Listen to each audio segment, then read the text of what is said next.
Start किया जाए। Molecular basis of inheritance में ये लास्ट लेक्चर है और लास्ट की 2 टॉपिक इसमें बचे हैं। बातचीत ना करें, अब बातचीत ना करें, हेडिंग डालें ह्यूमन जीनोम प्रोजेक्ट, हेडिंग डालें human genome project.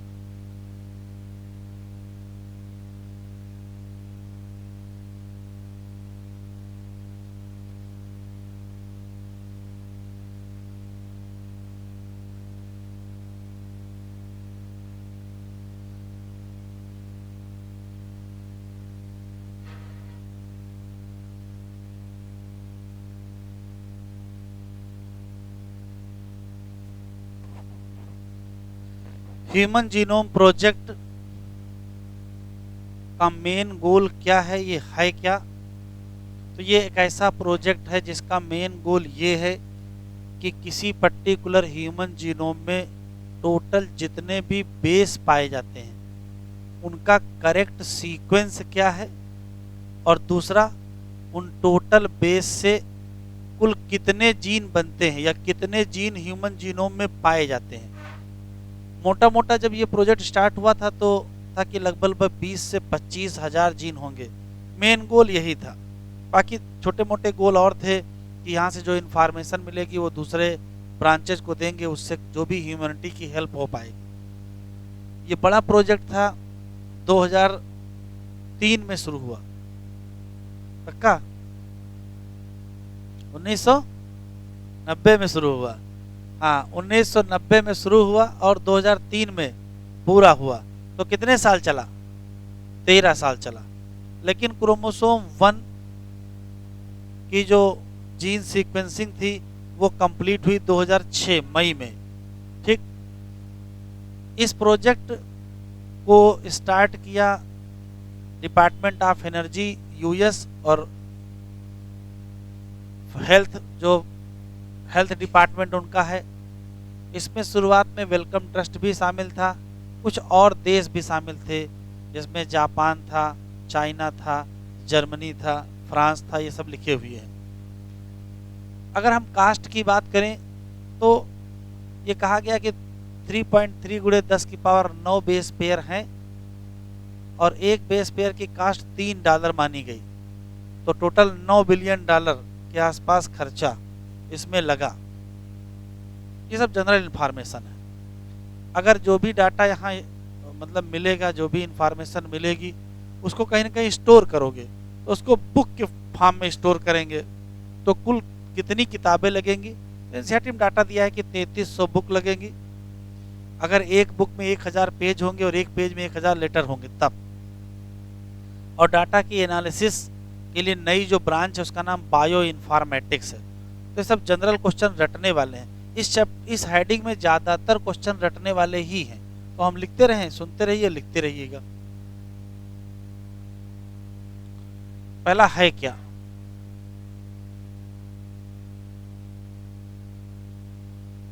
Main goal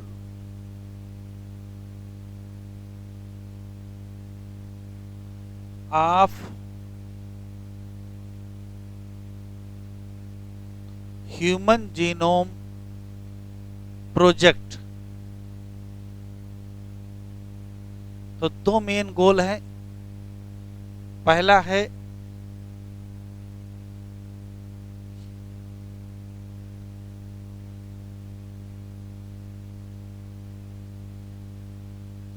identify correct sequence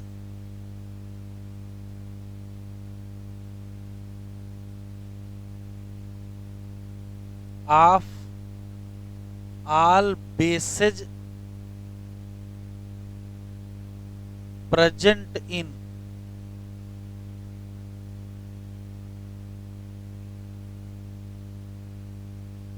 human genome. और दूसरा टारगेट था आइडेंटिफाई 20,000 से 25,000 जीन प्रेजेंट इन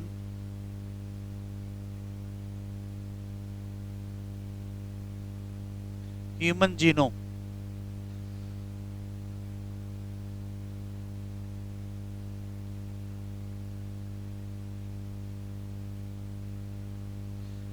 प्रोजेक्ट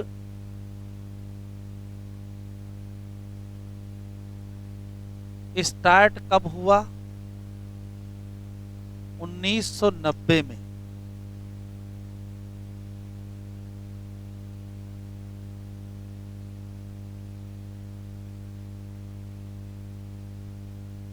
और कंप्लीट कब हुआ? 2003 में। तो कितने साल का प्रोजेक्ट था? 13 ईयर प्रोजेक्ट। ब्रैकेट में विशेष लिख लेंगे। क्रोमोसोम 1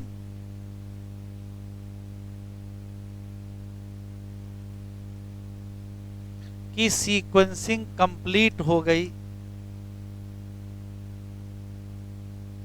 मई 2006।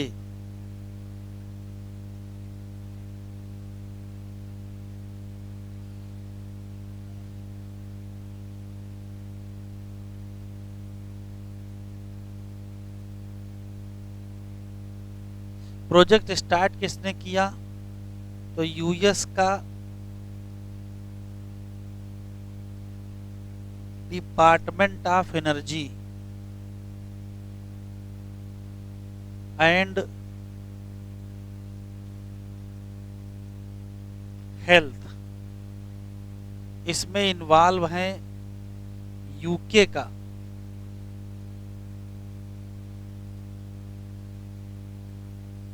Wellcome Trust.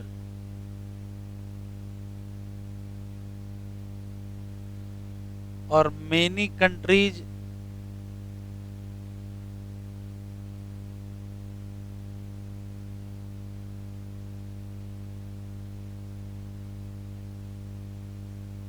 जैसे चाइना है, जापान है, फ्रांस है, जर्मनी है। अगर हम टोटल कास्ट की बात करें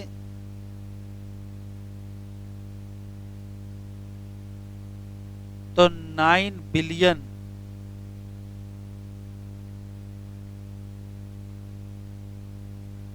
यूएस डॉलर। कैसे निकाला? $3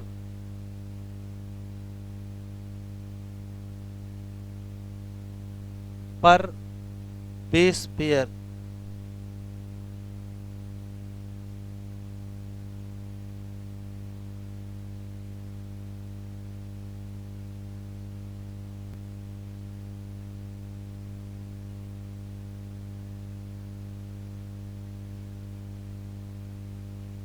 ह्यूमन जीनोम। जीनोम का मतलब होता है हेप्लॉइड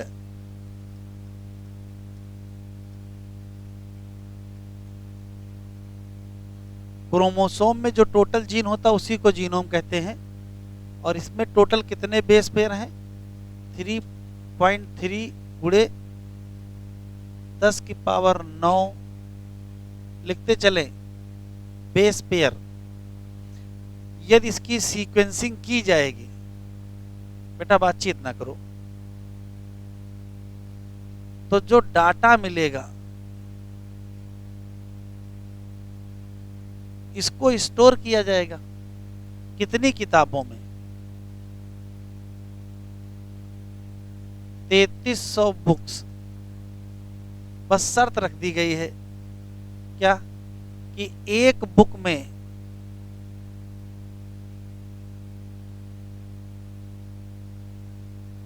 1000 पेज और एक पेज में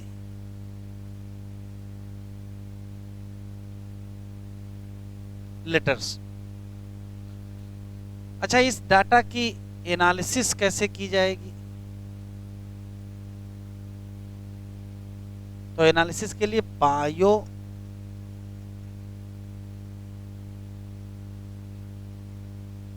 इन्फॉर्मेटिक्स है। ये बायोलॉजी की नई ब्रांच है जिसका काम है कि कोई डाटा स्टोर करना, उसको एनालाइज करना, उसको यूज करना। ये सब टेक्निक, उसमें जो भी टेक्निक टूल इस्तेमाल होंगे वो सब बायो इन्फॉर्मेटिक्स में आते हैं। तो इस हेडिंग में आपको ये बोल्ड लिखा मिलेगा।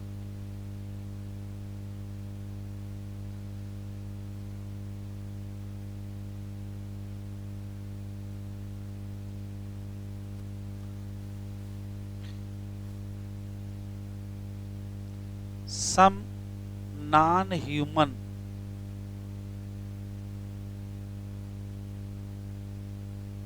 ऑर्गेनिज्म है जिनके जीनोम की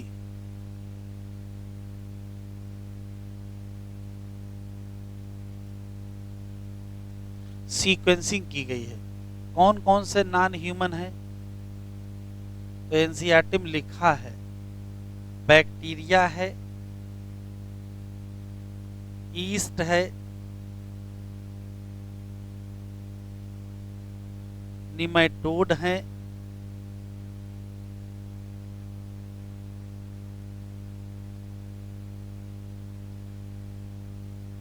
इंसेक्ट हैं और प्लांट भी है। निमेटोड में चीनोरेप्टाइटिस एलिगेंस लिखा है।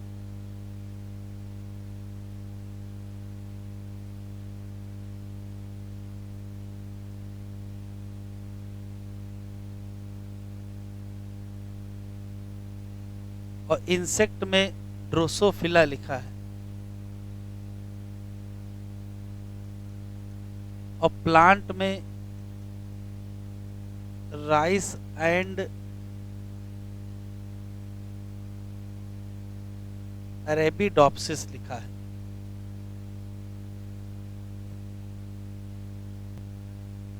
साइड हेडिंग मेथडोलॉजी या method.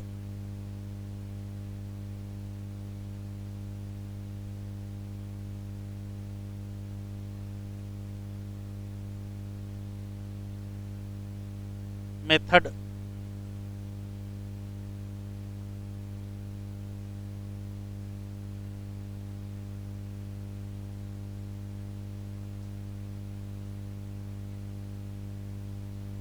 Method of genome sequencing.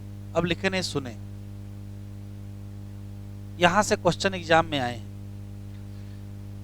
Method में कहा गया है कि दो अप्रोच हैं।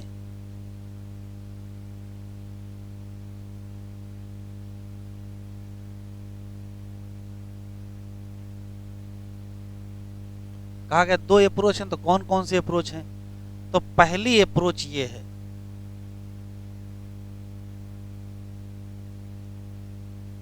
रुक जाइए, लिखना नहीं। पहली अप्रोच ये है कि टोटल ह्यूमन जीनोम में टोटल जीन को पता करने का कोई मतलब नहीं है। आप केवल उन बेस सीक्वेंस की जानकारी कर लीजिए जो बेस सीक्वेंस अपने आप को आरएनए के फॉर्म में एक्सप्रेस करते हों। भाई यदि कोई भी सीक्वेंस अपने आप को आरएनए के फॉर्म में एक्सप्रेस करेगा तो उसी से फिर प्रोटीन बनेगी। अगर प्रोटीन बनेगा तो कोई फंक्शन होगा। यदि कोई बेस सीक्वेंस अपने आप को आरएनए के फॉर्म में एक्सप्रेस ही नहीं करेगा तो ना तो उससे प्रोटीन बनेगी, ना तो उससे कोई फंक्शन है। तो ऐसे बेस सीक्वेंस को जान के क्या करोगे जिसका कोई असर ही नहीं है। तो पहली अप्रोच है कि केवल उन जीन को आइडेंटिफाई कर लो या उन बेस सीक्वेंसेस को आइडेंटिफाई कर लो जो अपने आप को आरएनए के फॉर्म में एक्सप्रेस करते हों। ऐसे सीक्वेंस को expressing sequence tag short form में EST कहते हैं। एक तो ये अप्रोच है। दूसरी अप्रोच है नहीं, ब्लाइंड अप्रोच है।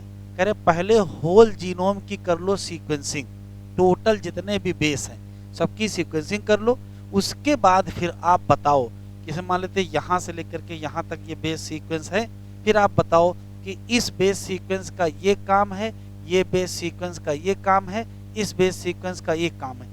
एक एक अलग अलग सीक्वेंस की अलग अलग व्याख्या करिए। इसको सीक्वेंस एनोटेशन कहते हैं। तो दूसरी अप्रोच है कि पहले होल जीनोम की सीक्वेंसिंग कर लीजिए, कोडिंग की भी और नॉन कोडिंग सबकी कर लीजिए। उसके बाद फिर आप डिटरमाइन करिए कि हाँ इस सीक्वेंस का ये फंक्शन है और इस सीक्वेंस का ये फंक्शन नहीं है। इस अप्रोच में को ब्लाइंड अप्रोच कहते हैं और सीक्वेंस की व्याख्या करने को सीक्वेंस एनोटेशन कहते हैं। तो ये दोनों क्वेश्चन आए हैं, एक सीक्वेंस एनोटेशन या ब्लाइंड अप्रोच वाला आया है, और एक अगर सिर्फ हम उन्हीं जीन को पता करें जो क्या हो, अपने आप को एक्सप्रेस करते हो आरएनए के फॉर्म में, या तो उनको अगर उनको कहेंगे तो क्या कहोगे, एक्सप्रेसिंग सीक्वेंस टैग लिख लो। तो दो अप्रोच है, पहली क्या है, पहली है आइडेंटिफाई करो,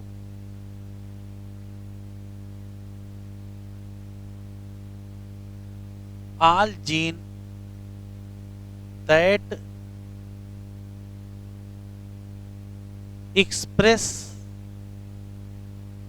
itself as RNA, और इनको कहेंगे क्या, इनके सीक्वेंसेज को कहते हैं एक्सप्रेसिंग सीक्वेंस टैग्स। ठीक है, शॉर्ट फॉर्म में इन्हीं को EST कहते हैं। तो जो आरएनए के फॉर्म में एक्सप्रेस हो, मतलब ये फंक्शनल होंगे, ये कोडिंग सीक्वेंस होंगे। मतलब ये है कि ये सिर्फ कौन से सीक्वेंस है, कोडिंग सीक्वेंस है या एक्सप्रेसिंग सीक्वेंस है। दूसरी अप्रोच है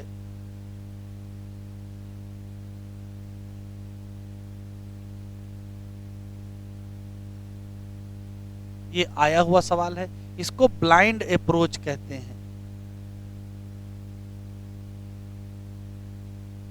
अब ये क्या कहती है, ये कहती है सीक्वेंस आइडेंटिफाई कर लो,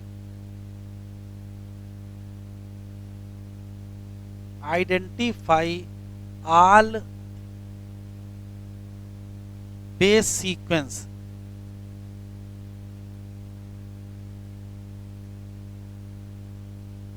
अब जब सारे बेस सीक्वेंस को आइडेंटिफाई कर लोगे तो कोडिंग और नॉन कोडिंग दोनों को आइडेंटिफाई कर लोगे। That is coding and non coding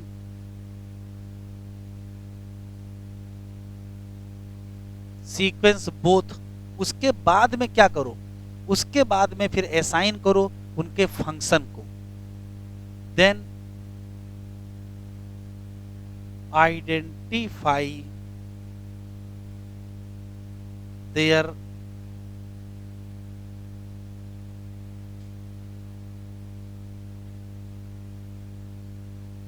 और फंक्शन आइडेंटिफाई करो या उसकी व्याख्या करने को कहते हैं सीक्वेंस एनोटेशन। ये बताओ कि कौन सा सीक्वेंस क्या काम करता है। तो पहले टोटल सीक्वेंस पता कर लो, फिर सीक्वेंस का काम बताओ, ये भी एक तरीका है।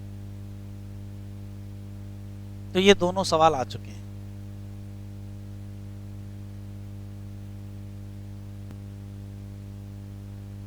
तो साइड हेडिंग डाले स्टेप्स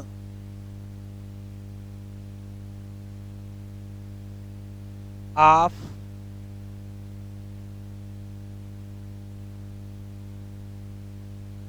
जीनोम सीक्वेंसिंग, और हम एक फ्लो चार्ट लिख रहे हैं, पहले उसे लिख लीजिए फिर बताते हैं।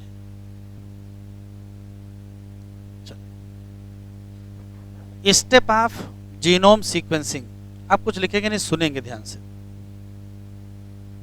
जैसे मान लेते हैं कि किसी पर्टिकुलर ह्यूमन के जीनोम की सीक्वेंसिंग करनी है, तो ह्यूमन की कोई सेल ले लीजिए जो हेल्दी हो, सेल के अंदर न्यूक्लियस, न्यूक्लियस के अंदर डीएनए, उस डीएनए को आइसोलेट करेंगे। सेल से डीएनए कैसे निकाला जाएगा वो यहाँ नहीं पढ़ना है, वो बायोटेक्नोलॉजी में पढ़ेंगे। डीएनए मान लेते लंबा सा डीएनए आपके आइसोलेट कर लिया, इतना लंबा डीएनए, तो इतने लंबे डीएनए को एक साथ इसकी सीक्वेंसिंग करना मुश्किल है, तो वैज्ञानिकों ने दिमाग लगाया है।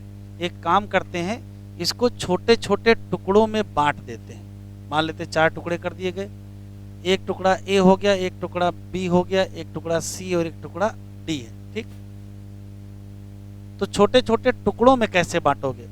तो एंजाइम रिस्ट्रिक्शन एंडो न्यूक्लियेज होता है, ये स्पेसिफिक साइट से डीएनए को कट करके टुकड़े में कन्वर्ट कर देता है। ठीक है, टुकड़े में बांट लिया।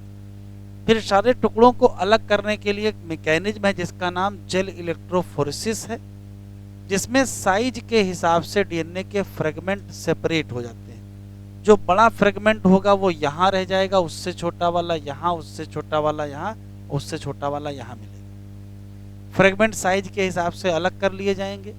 तो सबसे पहले आइसोलेशन करेंगे, फिर डीएनए को कट करेंगे फ्रेगमेंट में, फिर फ्रेगमेंट को सेपरेट करेंगे जेल इलेक्ट्रोफोरेसिस। मान लेते हैं कि ये कोई पर्टिकुलर डीएनए है जिसका सीक्वेंस बताना है टुकड़े का। तो इस टुकड़े का सीक्वेंस बताने से पहले काम करते हैं, इसकी कॉपी बनवा लेते हैं, क्योंकि ऐसा हो सकता है कि सीक्वेंसिंग के दौरान कुछ गलती हो जाए तो ये टुकड़ा दोबारा तो मिलेगा नहीं। तो अगर दोबारा नहीं मिलेगा तो फिर से पूरी प्रोसेस शुरू से करनी पड़ेगी। तो यहाँ व्यवस्था की गई है कि किसी भी फ्रेगमेंट की सीक्वेंसिंग स्टार्ट करने से पहले उसकी ढेर सारी कॉपी बना लो और उस कॉपियों का कई बार सीक्वेंस करो। अगर सब में सीक्वेंस सही आए तो गलती के चांस क्या हो जाएंगे? कम हो जाएंगे। तो पहले तो इस छोटे टुकड़े की कई कॉपी बनवाई जाएंगी। अब कॉपी बनवाओगे कैसे? तो कॉपी बनवाने के लिए क्लोनिंग कराएंगे। तो फ्रेगमेंट ऑफ डीएनए क्लोन कराएंगे। अब कहाँ कराओगे? तो किसी होस्ट में कराएंगे और कोई क्लोनिंग वेक्टर यूज करेंगे। ये होस्ट क्या होते हैं, क्लोनिंग वेक्टर क्या होते हैं, ये बायोटेक्नोलॉजी में डिटेल में पढ़ेंगे, यहाँ आप याद रखेंगे। क्वेश्चन पूछेगा ह्यूमन जीनोम सीक्वेंसिंग के लिए जो सुटेबल होस्ट है वो कौन है? तो आप दो नाम दोगे, बैक्टीरिया और ईस्ट। और दो क्लोनिंग वेक्टर हैं सुटेबल, एक का नाम है बैक्टीरियल आर्टिफिशियल क्रोमोसोम और एक है ईस्ट आर्टिफिशियल क्रोमोसोम। अब ये आर्टिफिशियल क्रोमोसोम जैसा कुछ दुनिया में है नहीं, ये वास्तव में नॉर्मल प्लाज्मिड है बैक्टीरिया का, बस सामान्य प्लाज्मिड में कुछ मॉडिफिकेशन कर दिए हैं। क्योंकि होता क्या है कि जो सामान्य प्लाज्मिड होता है वो बहुत बड़े डीएनए सेगमेंट की कॉपी नहीं बनवा सकता है, और यहाँ बड़े बड़े फ्रेगमेंट है उनकी कॉपी बनवाना है। तो प्लाज्मिड में कुछ बदलाव किया गया है और उसको इस लायक बनाया गया है कि वो कॉपी कर सके क्या, लॉन्ग डीएनए फ्रेगमेंट को। तो ऐसे बदले हुए वेक्टर का या प्लाज्मिड का नाम क्या हो जाएगा? Bacterial artificial chromosome. और अगर ईस्ट का जीनोम है तो उसका नाम क्या हो जाएगा? Yeast artificial chromosome. तो नाम है सिर्फ आर्टिफिशियल क्रोमोसोम, ये आर्टिफिशियल नहीं कि लोहे के नहीं बने हुए हैं, यहाँ कोई ऐसा क्रोमोसोम होता है। कहने का मतलब ये है कि जो सामान्य वेक्टर थे उनमें मॉडिफिकेशन किया गया और उनको इस लायक बनाया गया कि वो किसी बड़े डीएनए फ्रेगमेंट की कॉपी कर सके। उस बदले हुए का नाम yeast artificial chromosome, bacterial artificial chromosome. तो यहाँ दो सवाल है, दोनों पूछे जा चुके हैं। ह्यूमन जीनोम सीक्वेंसिंग के लिए प्रिफर्ड या फेवरेबल या सुटेबल होस्ट कौन है? तो कहोगे बैक्टीरिया और ईस्ट। और सुटेबल क्लोनिंग वेक्टर कौन है? तो आंसर देंगे बैक एंड एग। कितने प्रकार के क्लोनिंग वेक्टर होते हैं ये हम लोग बायोटेक्नोलॉजी में पढ़ेंगे। ठीक, वापस आ जाइए। तो बैक का फुल फॉर्म बैक्टीरियल और यग का फुल फॉर्म ईस्ट। ये क्या है? इनके अंदर योग्यता की कॉपी कर सकते हैं कितने लंबे डीएनए। जैसे बैक की खास बात है कि लगभग 100 से 300 किलो बेस, इतना लंबा अगर डीएनए है उसकी क्या कर सकता है? ये कॉपी बना सकता है। और यह एक लगभग 100 किलो बेस की, तो एक काफी ज्यादा किलो बेस है। वापस आइए, चले ठीक है, कॉपी बन गई। मान लेते ये छोटा टुकड़ा है जिसकी कॉपी बन चुकी है ढेर सारी, अब इसकी सीक्वेंसिंग करानी है। तो ये एक मशीन के द्वारा इसकी सीक्वेंसिंग की जाएगी, हमको उस प्रोसेस के अंदर नहीं पढ़ना है। सीक्वेंसिंग की जाएगी डीएनए फ्रेगमेंट की, किसके द्वारा? तो ऑटोमेटेड डीएनए सीक्वेंसर एक इंस्ट्रूमेंट मशीन है। और ये जिस सिद्धांत पर काम करती है वो सिद्धांत किसने डेवलप किया है? फ्रेडरिक सेंगर नाम के साइंटिस्ट ने डेवलप किया है। इन साइंटिस्ट ने एक और काम किया है, वो तरीका भी दुनिया को बताया है जिससे किसी प्रोटीन में अमीनो एसिड का सीक्वेंस भी आप पता कर सको। तो इनके नाम से दो क्वेश्चन है। प्रोटीन में अमीनो एसिड का सीक्वेंस पता करने का मेथड किसने डेवलप किया? तो फ्रेडरिक सेंगर या किसी डीएनए में न्यूक्लियोटाइड के सीक्वेंस या बेस के सीक्वेंस को पता करने का मेथड किसने डेवलप किया, तो भी आंसर क्या देंगे, वही फ्रेडरिक सेंगर। तो ये रटने वाले सवाल हैं। कैसे करेंगे हमें उसके अंदर नहीं जाना है, ठीक है। चलो ठीक है, सीक्वेंस हो गया। अब जरा देखिए समस्या खड़ी हो गई। मान लेते ये एक टुकड़ा है जिसमें बेस सीक्वेंस कुछ आपको मिल गए, ये दूसरा टुकड़ा है बी और इसमें कुछ बेस सीक्वेंस मिल गए, लेकिन करेक्ट सीक्वेंस कैसे पता चलेगा? करेक्ट सीक्वेंस तो पता चलेगा जब इस सीक्वेंस के आगे ये सीक्वेंस लगाओगे। जैसे मान लेते हैं कि ये एक कोई टुकड़ा है जिसमें कोई एक निश्चित सीक्वेंस है, ये दूसरा टुकड़ा इसमें कोई निश्चित सीक्वेंस है, लेकिन होल सीक्वेंस तो तब पता चलेगा जब दोनों को साथ में रखोगे ना। अब दोनों को साथ रखने में समस्या है। अगर इसको ऐसे रख दिया तो सीक्वेंस बदल जाएगा ना, इसको ऐसे रखेंगे सीक्वेंस बदल जाएगा, इसको ऐसे रखेंगे सीक्वेंस बदल जाएगा। तो किस क्रम में सारे टुकड़े लगाए जाएं ये भी तो ध्यान रखना है। तो सारे टुकड़े किस क्रम में लगाए जाएं तभी तो हमको टोटल होल जीनोम का सीक्वेंस पता चलेगा। तो ये भी बड़ा इंपॉर्टेंट है, arrangement of sequences of all fragment. इसके लिए जो टेक्निक डेवलप की गई है उसको ओवरलैपिंग सीक्वेंस कहते हैं। ये भी आपको नहीं पढ़ना, केवल नाम याद रखना है कि कैसे अरेंज करोगे, तो कहोगे ओवरलैपिंग सीक्वेंस के हिसाब से अरेंज करेंगे। अब ओवरलैपिंग सीक्वेंस क्या होता है, उसका तरीका क्या होता है, उसके अंदर नहीं जाना है। चलिए होल सीक्वेंस आपने बना लिया, किसके द्वारा, ओवरलैपिंग सीक्वेंस का इस्तेमाल करके। फिर फाइनली क्या करोगे, तो जेनेटिक मैपिंग करोगे ह्यूमन जीनोम का। तो ह्यूमन जीनोम में टोटल जितने जीन था उनका सही क्रम क्या, क्रोमोसोम में कहाँ कहाँ पाए जाते हैं, इस पूरी प्रोसेस को तो जेनेटिक मैपिंग कहते हैं। तो अगर जेनेटिक मैपिंग नहीं करोगे सारी प्रोसेस बेकार जाएगी, किस पर्पज से निकलेगा। तो जेनेटिक मैपिंग कैसे करोगे, इसमें आपको याद कर लेना, 2 क्वेश्चन याद रखिएगा। जेनेटिक मैपिंग करने में क्या इस्तेमाल करते हैं, तो कहोगे रिपीटेटिव सीक्वेंस इस्तेमाल करते हैं, या ब्रैकेट देखो माइक्रो सैटेलाइट लिखा है। ये माइक्रो सैटेलाइट क्या है अभी पता चलेगा डीएनए फिंगरप्रिंटिंग में। माइक्रो भी होता है, एक मिनी भी होता है, एक मैक्रो भी होता है। तो डीएनए फिंगरप्रिंटिंग में पढ़ेंगे। और दूसरा यूज करेंगे polymorphism of restriction endonuclease recognition site. ये पॉलीमॉर्फिज्म क्या है, ये भी अभी हम डीएनए फिंगरप्रिंटिंग पढ़ेंगे। तो यहाँ कुल जितना लिखा आप रट लेंगे, याद रखेंगे, जिससे क्वेश्चन गलत ना होने पाए। क्या करोगे, सबसे पहले आइसोलेट करोगे, उसके बाद टुकड़े टुकड़े में काट दोगे, फिर टुकड़े सेपरेट करोगे। इस्तेमाल करने से पहले क्लोनिंग कर लोगे।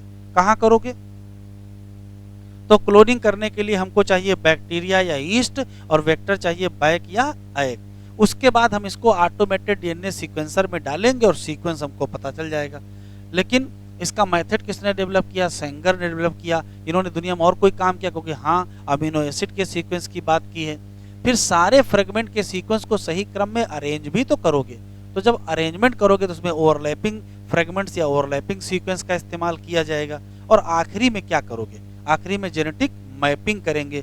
जेनेटिक मैपिंग में क्या करेंगे, तो कहोगे रिस्ट्रिक्शन एंडोन्यूक्लिएज की जो रिकॉग्निशन साइट है उसकी पॉलीमॉर्फिज्म का यूज करेंगे, और माइक्रो सैटेलाइट या रिपीटेटिव डीएनए सीक्वेंस का भी यूज करेंगे। ये इतने क्वेश्चन हैं। अब एनसीईआरटी खोल लीजिए, पढ़ लेते हैं।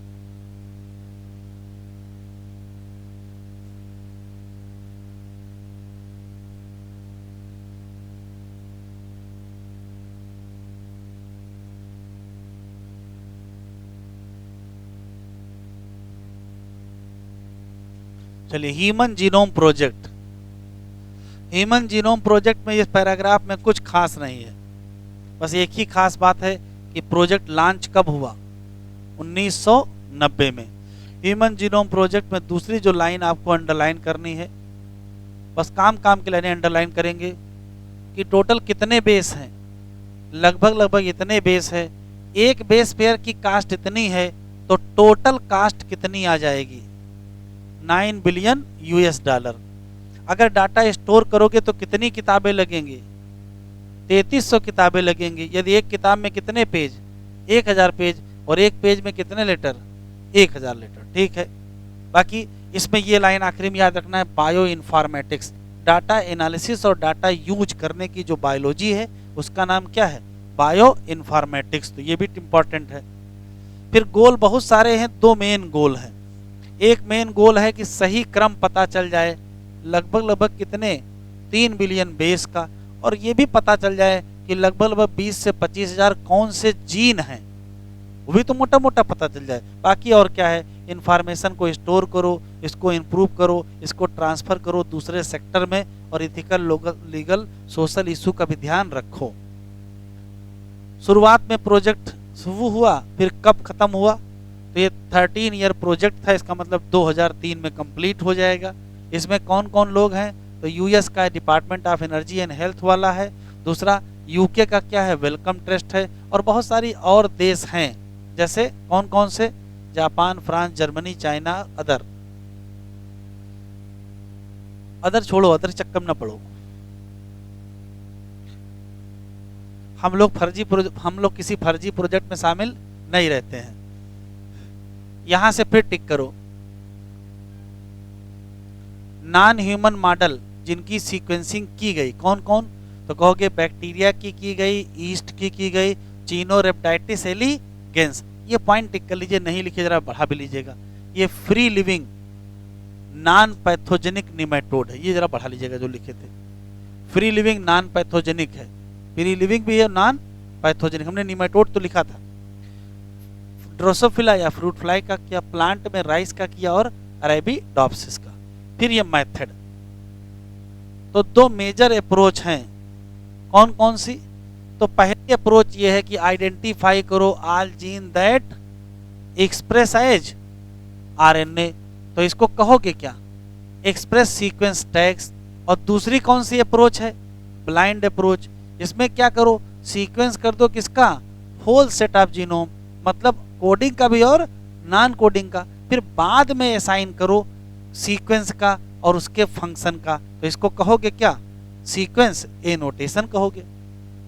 Sequencing of total DNA from a cell, सबसे पहले आइसोलेट करोगे, फिर कन्वर्ट करोगे रैंडम फ्रेगमेंट, छोटे छोटे साइज निकाल करो कि ये काम कौन कर सकता है, और ये बड़ा इतना लंबा डीएनए है, हमारे पास ऐसी कोई टेक्निक नहीं कि सीधा सीक्वेंसिंग कर सके। फिर छोटे टुकड़े की क्या करोगे, क्लोनिंग करोगे, कहाँ करोगे, होस्ट, क्या यूज करोगे, वेक्टर, कौन सा, उससे एम्प्लीफिकेशन हो जाएगा, नंबर ऑफ कॉपीज बढ़ जाएंगी। सुटेबल कॉमनली यूज्ड होस्ट कौन है, बैक्टीरिया है, और कॉमनली यूज्ड वेक्टर कौन है, बैक एंड क्या एग। ये दोनों क्वेश्चन एग्जाम में आ चुके हैं। फिर जो छोटे टुकड़े होंगे उनकी सीक्वेंसिंग की जाएगी, किस मशीन से, ऑटोमेटेड डीएनए सीक्वेंसर, और ये किस सिद्धांत पर काम करेगा, तो जो किसने बताया, फ्रेडरिक सेंगर ने बताया। इन्होंने और क्या किया है, अमीनो एसिड के सीक्वेंस का तरीका भी दुनिया को समझाया है। सीक्वेंस को देखो यहाँ लिखा है, दीज सीक्वेंसेज, मतलब छोटे छोटे टुकड़ों के सीक्वेंस मिलेंगे, उनको क्या करोगे, अरेंज करोगे, और अरेंजमेंट अगर सही क्रम में नहीं हुआ तो सीक्वेंस सही क्रम आपको मिलेगा ही नहीं। अरेंज करोगे किस आधार पर, तो कहोगे overlapping region present in them, this required, इसके लिए बनाने पड़ेंगे क्या, ओवरलैपिंग फ्रेगमेंट फॉर सीक्वेंसिंग। ये पढ़ना, अंदर नहीं जाना है। Alignment of sequences of humanly not possible, तो हमको कंप्यूटर बेस्ड प्रोग्राम चाहिए। Sequences were subsequently annotated and assigned to each chromosome, एक एक क्रोमोसोम में देखा जाएगा। इसी कड़ी में क्रोमोसोम 1 का कंप्लीट हुआ कब, मई 2006। पीछे हम लोग लिख चुके ना, इसको नहीं लिखे, मई 2006 में कंप्लीट हुआ।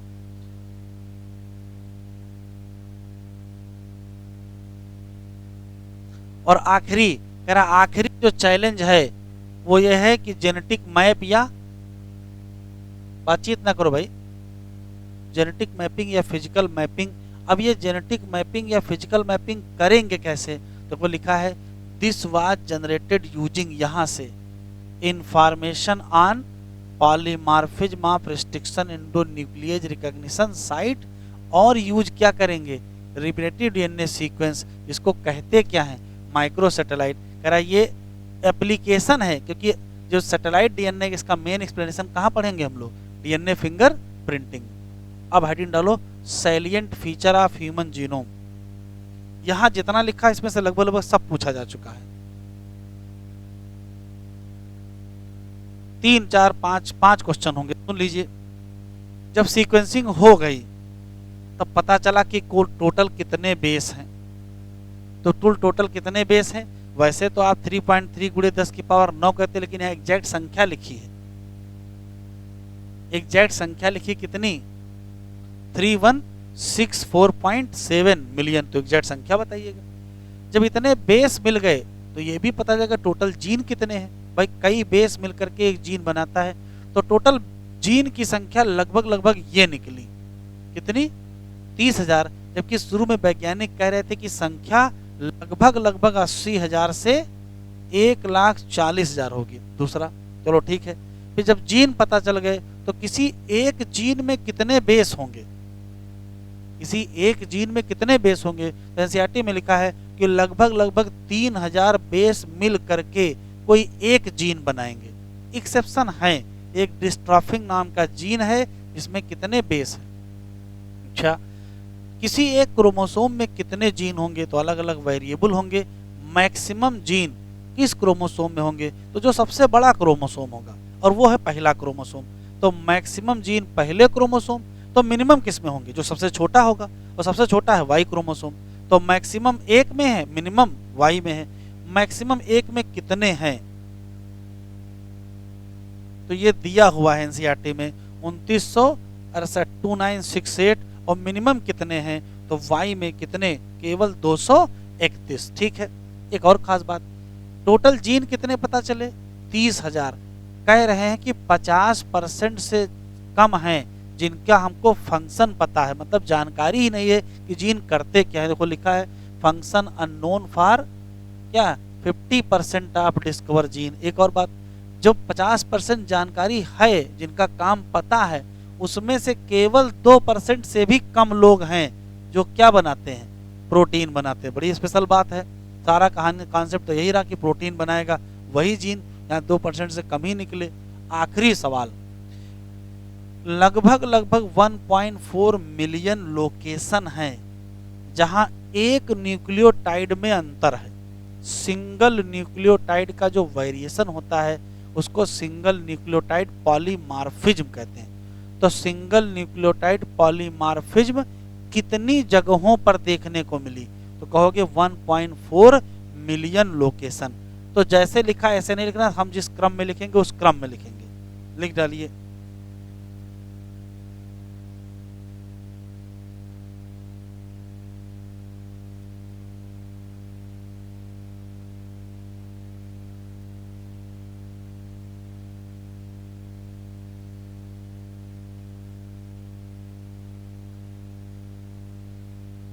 साइलिएंट फीचर ऑफ ह्यूमन जीनोम लिखते चले।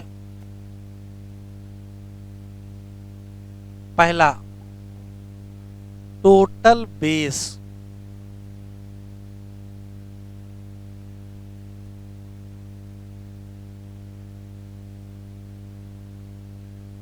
इन ह्यूमन जीनोम, बताओ एनसीईआरटी डाटा कितना है?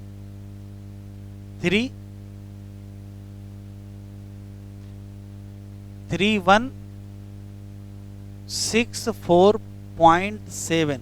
क्या बिलियन? मिलियन? मिलियन।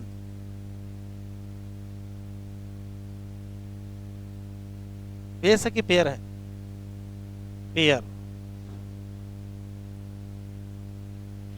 ऐसे गलत हो जाएगा, सब कुछ सही लिखा होगा। लिखा होगा 3164.7 मिलियन बेसेज, पेयर हटाएगा बस गलत हो जाएगा। ठीक। दूसरा,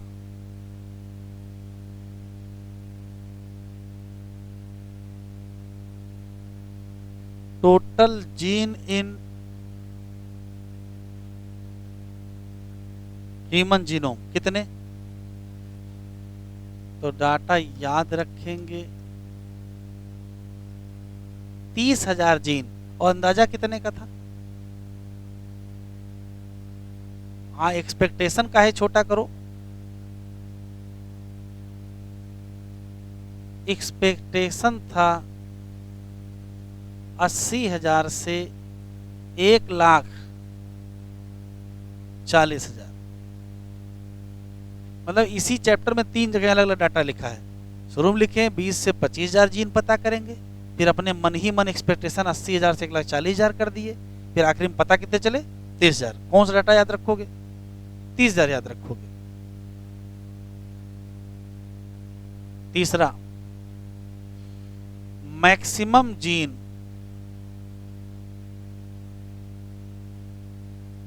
कहां है?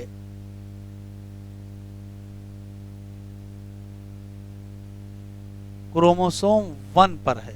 और कितने हैं?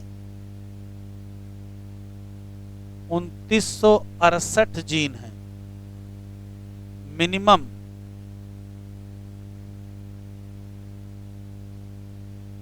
ये मैक्सिमम वाला इसी साल आया एग्जाम में। तो कहोगे क्रोमोसोम वाई कितने? 200। चेंज मत कर दीजिएगा, अंदाजा मत लगा लीजिएगा, एक जीन कम करोगे कुछ और हो जाएगा। तो एग्जैक्ट संख्या याद रखेंगे।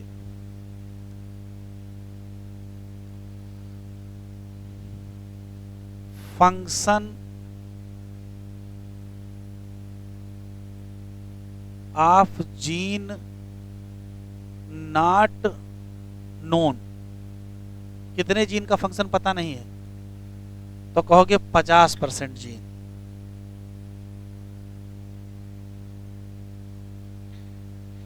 कितने परसेंट हैं जीन जो प्रोटीन बनाती हैं?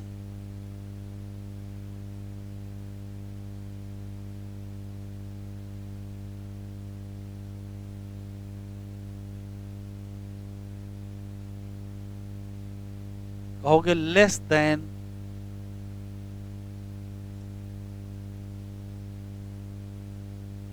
2% जीन।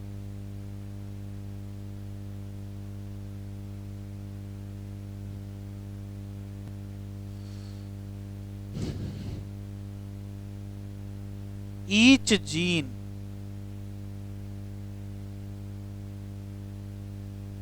has average base कितने?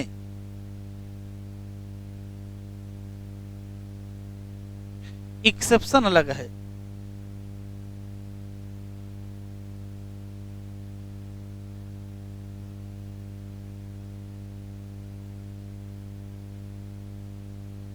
डिस्ट्रॉफिन जीन कितने?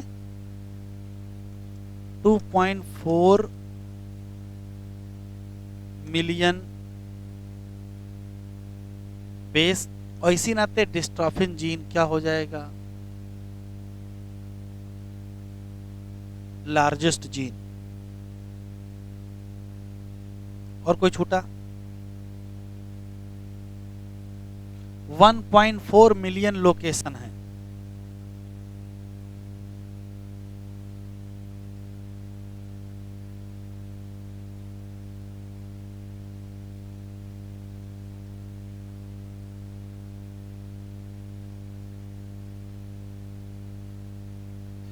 जहां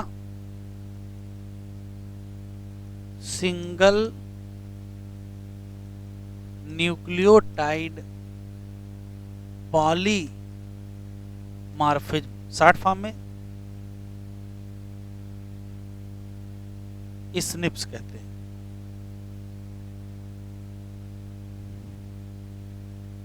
कोई बात? चलो एनसीईआरटी खोलो।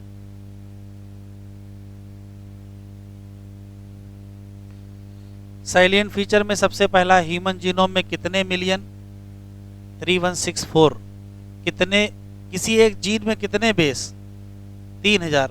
लेकिन सबसे बड़ा जीन कौन? डिस्ट्रॉफिन कितने? 2.4। टोटल जीन कितने मिले? 30,000। ये बहुत कम मिले अंदाजा से। अंदाजा कितना था? 80,000 से 1,40,000। ठीक है। हाँ ये पॉइंट छूट गया है, लिख लीजिए जरा। 99.9% nucleotide base exactly same in all human. ये पॉइंट लिख लो। 99.9% न्यूक्लियोटाइड बेस एग्जैक्ट सेम है इन ऑल। तो पॉइंट लिखिए, अभी उसके सबसे आखिरी में लिख लीजिए। कितना? 99.9% nucleotide base are exactly same in all. Function नहीं पता है कितने का? 50% से ज़्यादा जीन का, और केवल लेस देन 2%, मतलब 2% से भी कम है जो क्या बनाती हैं, प्रोटीन। और बहुत बड़ा सीक्वेंस, बहुत बड़ा पोर्शन किसका बना है, रिपीटेड सीक्वेंस का बना है, या रिपीटेटिव सीक्वेंस। ये क्या होते हैं अभी आगे पढ़ेंगे हम लोग। क्रोमोसोम 1 में सबसे ज्यादा जीन है कितने, 2968, और वाई में सबसे कम है कितने, 231। साइंटिस्ट को कितनी जगह मिल गई, 1.4 मिलियन लोकेशन जहां सिंगल न्यूक्लियोटाइड का डिफरेंस था। इसको सिंगल न्यूक्लियोटाइड पॉलीमार्फिज्म कहते हैं। Application of and future challenge में कुछ है नहीं, सीधे हेडिंग है DNA finger printing.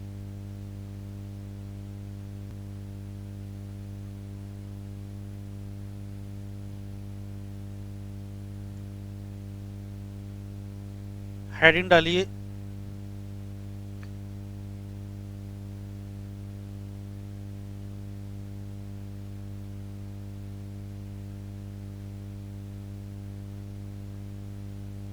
DNA finger printing. पहले रटने वाले सवाल,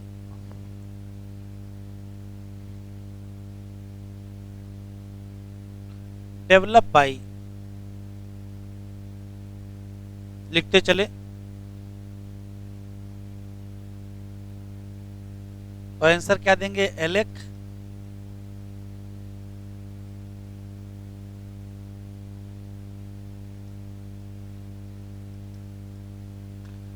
Jeffrey.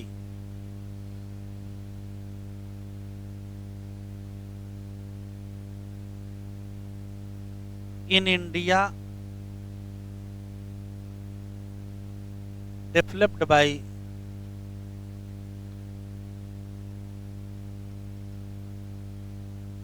Lalji Singh.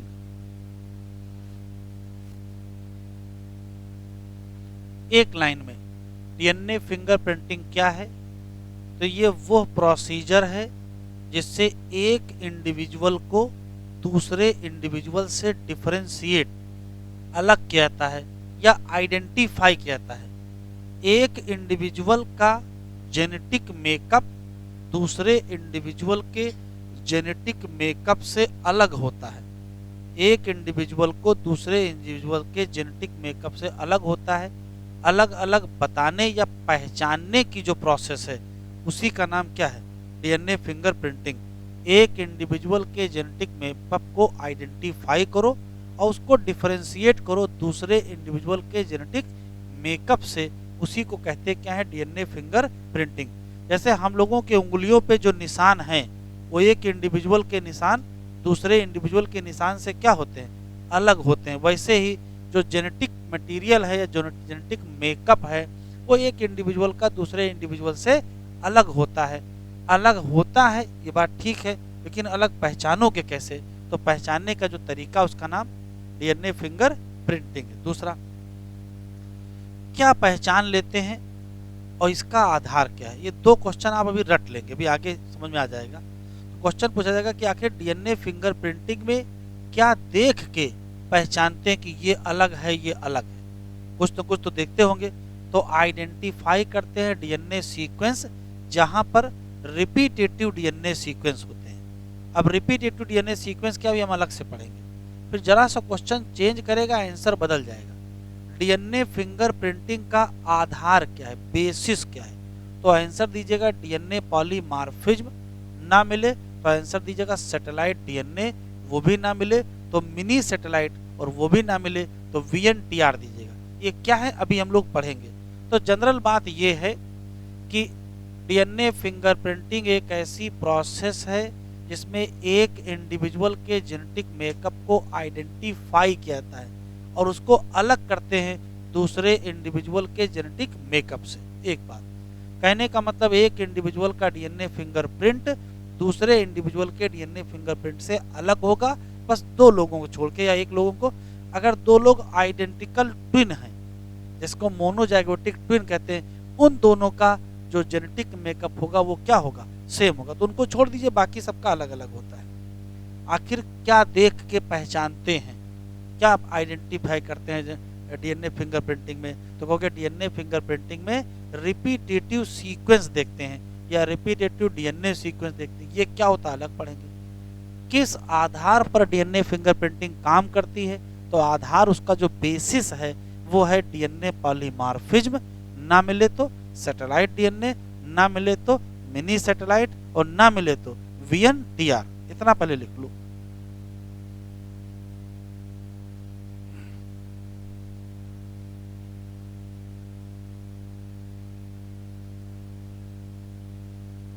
DNA fingerprinting is process of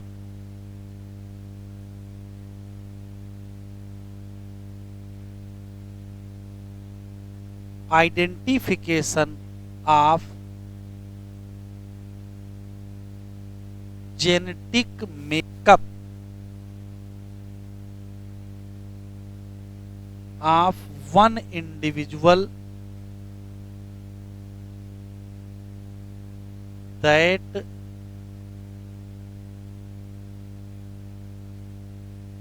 differ from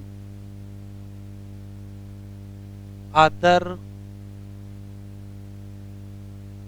individual।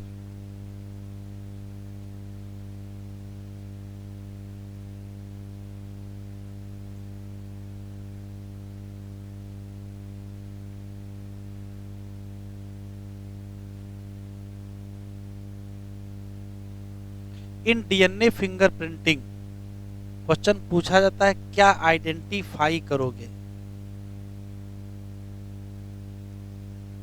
Identifying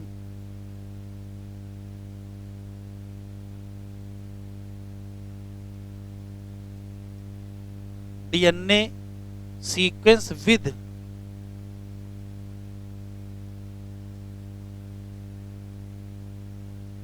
repetitive DNA. अगर आइडेंटिफाइंग शब्द आ गया तो आप ये आंसर दीजिएगा क्या आइडेंटिफाई करते हैं, लेकिन जरा चेंज करेगा। Basis of DNA finger printing, तो आंसर बदल दीजिएगा। इसका आंसर दीजिएगा डीएनए पॉलीमॉर्फिज्म। ये क्या है अभी आगे पढ़ेंगे। अगर ये भी ना मिले तो आंसर दीजिएगा सैटेलाइट डीएनए। ये भी ना मिले तो मिनी सैटेलाइट। ये भी ना मिले वीएनटीआर। और सब नहीं मिल जाएंगे एक साथ। क्या है अभी आगे पढ़ाएंगे। ये दो क्वेश्चन जरूर याद रखेंगे। बेसिस कहेगा तो क्या लगाओगे, तो ये लगाएंगे। और क्या आइडेंटिफाई करते हैं तो कहोगे रिपीटेटिव डीएनए।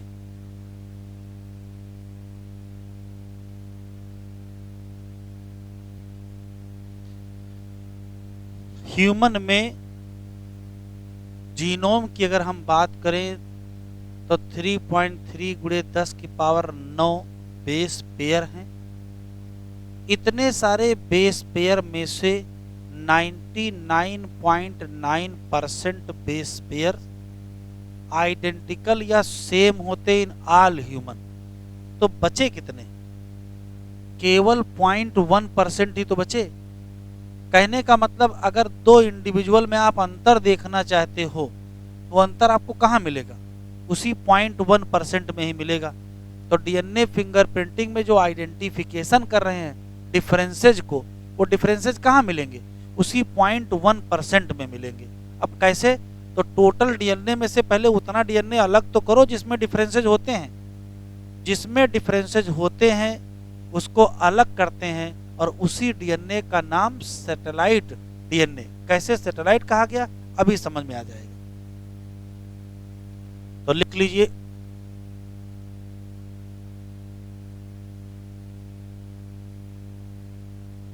ह्यूमन जीनोम में कितने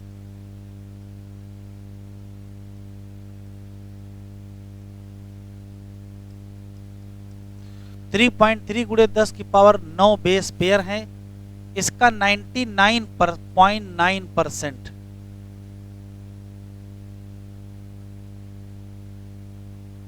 सीक्वेंस क्या है? Same in all human. तो क्या इसको देख के आप फिंगरप्रिंटिंग कर पाएंगे? इसको देखने का कोई मतलब ही नहीं है, क्योंकि ये तो सेम ही है। तो बचा कितना? Only 0.1% base sequence differ in human. और अगर 0.1% निकालो डाटा तो आएगा कितना? तो देखो, इस टोटल का 0.1 निकालेंगे तो आएगा 3.3 गुणे 10 की पावर 6 बेस पेयर। तो वैसे तो लगता है कि केवल 0.1% है, लेकिन जब 0.1 निकालोगे तो बहुत बड़ा संख्या आ जाएगी। ह्यूमन जीनोम में जो टोटल डीएनए है उसको सेपरेट कर लेंगे इन 2 पार्ट। एक का नाम होगा बल्क डीएनए और दूसरे का नाम होगा सैटेलाइट डीएनए। जरा रुक जाओ, इधर देख लो, फिर लिखिए। सेपरेट करने की जो टेक्निक है उस टेक्निक का नाम बाई डेंसिटी ग्रेडियंट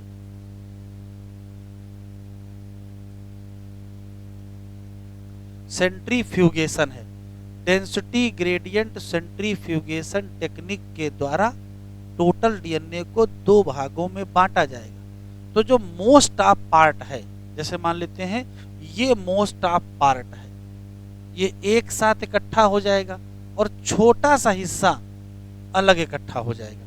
तो इसके रेस्पेक्ट में लगता नहीं कि ये सैटेलाइट है। तो जो बल्क डीएनए है वो मेजर है और जो सैटेलाइट डीएनए है वो माइनर पार्ट। एनसीईआरटी में पार्ट ना लिख के पीक लिखा है, मेजर पीक और माइनर पीक।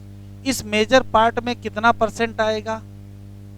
99.9%। तो इसमें कितना आएगा? 0.1% आएगा। ये जो सैटेलाइट डीएनए है, अभी लिखो, नहीं रुक जाओ।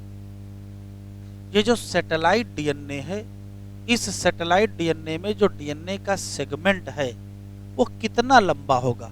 लेंथ ऑफ डीएनए कितनी होगी? उसमें कितने न्यूक्लियोटाइड पाए जाएंगे? एक बात। और न्यूक्लियोटाइड जो पाए जाएंगे वो 80 ज्यादा पेयर होगा कि जीसी ज्यादा पेयर होगा? 80 पेयर ज्यादा होगा तो जो स्टेबिलिटी है वो कम होगी, क्योंकि 2 हाइड्रोजन बांड है। और अगर जीसी पेयर ज्यादा होगा तो स्टेबिलिटी क्या होगी? ज्यादा होगी। तो सैटेलाइट डीएनए 3 टाइप के होते हैं। किस आधार पर? तो 3 आधार पर, कि 80 रिच है कि जीसी रिच है, कितने न्यूक्लियोटाइड हैं और कितना लंबा है। तो सैटेलाइट डीएनए कितने टाइप का है? मेनली 3 टाइप का। टाइप और भी होते हैं। किस आधार पर? ऑन बेसिस ऑफ 80 रिच या जीसी रिच। और किस आधार पर? Length of DNA. और किस आधार पर? नंबर ऑफ न्यूक्लियोटाइड आधार पर। तो जो 3 टाइप होते हैं वो नाम कौन से हैं?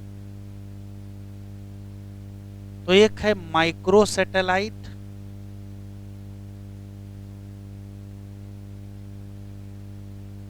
दूसरा है मिनी सैटेलाइट,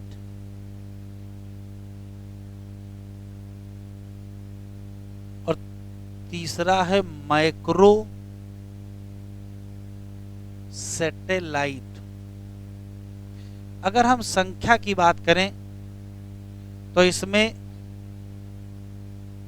1 से लेकर के 9 बेस पेयर होते हैं।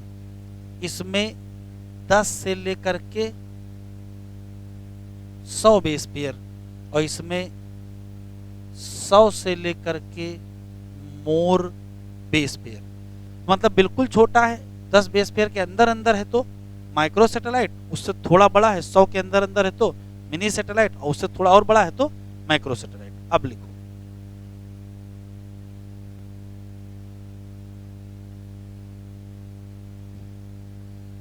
जरा इधर देखिए, लिखिएगा नहीं अभी।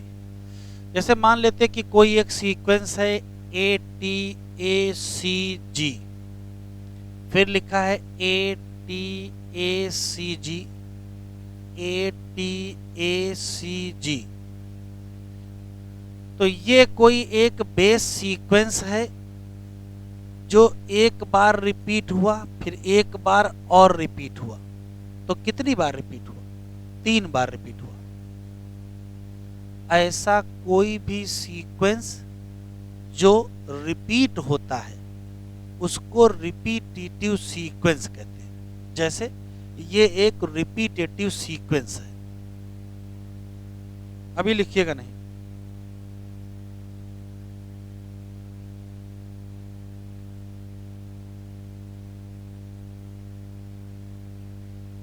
फिर से सुनते हैं।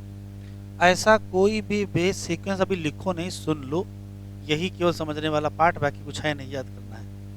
रिपीटेटिव सीक्वेंस क्या होता है? तो क्योंकि ऐसा कोई भी सीक्वेंस जो किसी भी जीनोम में कई बार क्या हो, रिपीट हो, तो उसको हम रिपीटेटिव सीक्वेंस कहेंगे। ठीक है, कितनी बार रिपीट होगा और कैसे रिपीट होगा? तो ऑप्शन देखो जरा। जैसे मान लेते हैं यही सीक्वेंस है, हम ऐसे लिखते हैं ATACG GATTA ATACG और GATTA। दिख रहा है कि ये सीक्वेंस ये रिपीट हुआ और ये सीक्वेंस ये रिपीट हुआ, तो ये भी क्या है? ये भी क्या है? तो कहोगे रिपीटेटिव सीक्वेंस, लेकिन कुछ तो अंतर है। क्या अंतर है? तो अंतर ये दिख रहा है कि यहां जो रिपीटेटिव सीक्वेंस है वो लगातार रिपीट हो रहा है, लेकिन यहां सीक्वेंस लगातार नहीं रिपीट हो रहा है। जब कोई चीज लगातार होती है उसको टेंडम कहते हैं। तो यहां जो रिपीट है वो टेंडम रिपीट है, और यहां जो रिपीट है वो नॉन टेंडम रिपीट है। तो यहां क्या है? कहोगे टेंडम रिपीट, और यहां क्या है?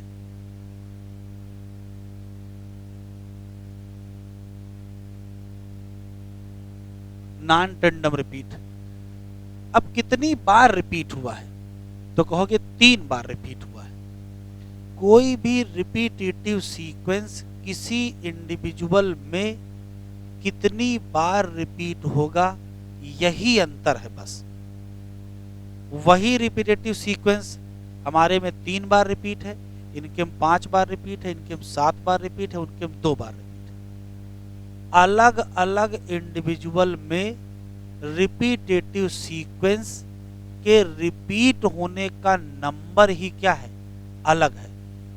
डीएनए फिंगरप्रिंटिंग सिर्फ इतना ही पता करती है कि कितनी बार रिपीट हुआ है, क्योंकि हर इंडिविजुअल में नंबर ऑफ रिपीट क्या होता है? अलग अलग होता है। नंबर ऑफ रिपीट अगर अलग अलग हुआ इसको वेरिएबल नंबर कहोगे। टेंडम रिपीट का नंबर ऑफ रिपीट, लगातार रिपीट हुए लेकिन कितनी बार, तो कहोगे वेरिएबल टाइम, किसी में 3 बार, किसी में 4 बार, किसी में 5 बार, किसी में 2 बार। तो जब वेरिएबल टाइम रिपीट होगा तो इसी को कहते हैं वेरिएबल नंबर टेंडम रिपीट, जिसको शॉर्ट फॉर्म में VNTR कहते हैं। तो जेनेटिक फिंगरप्रिंटिंग का केवल एक टारगेट है, सिर्फ ये पता करो कि जो टेंडम रिपीटेड सीक्वेंस हैं वो कितनी बार रिपीट है। एक व्यक्ति में VNTR 3 बार है, एक में VNTR 5 बार है, एक में VNTR 7 बार है, 10 बार, 12 बार, 14 बार, जो भी संख्या है, सिर्फ ये पता कर लो कि कितनी बार रिपीट है। और रिपीट अलग अलग इंडिविजुअल में अलग अलग होता है। अलग अलग इंडिविजुअल में अलग अलग तो होता ही है, लेकिन एक ही इंडिविजुअल में एक ही सेल के 2 क्रोमोसोम में भी अलग होता है। जैसे मान लेते हैं कि ये क्रोमोसोम 1 है और ये क्रोमोसोम 10 है। इस 1 नंबर क्रोमोसोम पर VNTR का रिपीट 5 बार है। कोई रिपीटेड सीक्वेंस है, उसका रिपीट यहाँ इस क्रोमोसोम पर 5 बार है।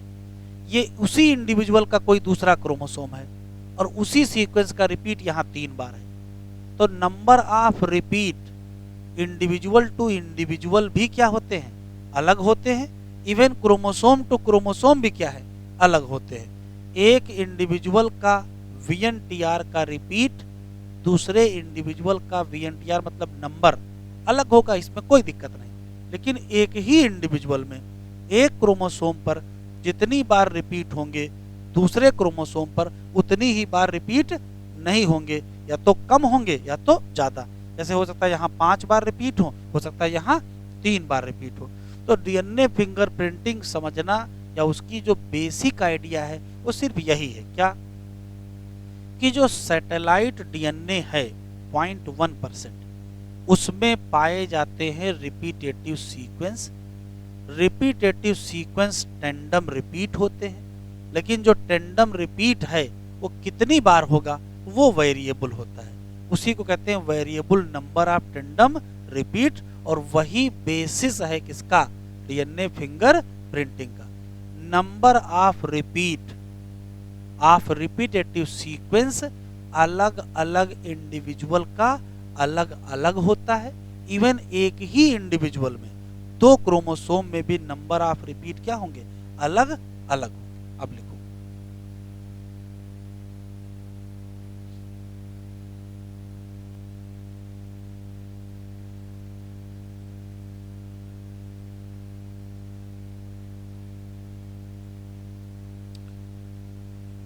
सैटेलाइट DNA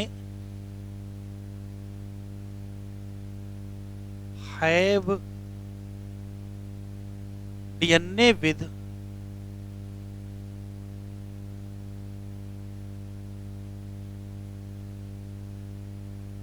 repetitive sequence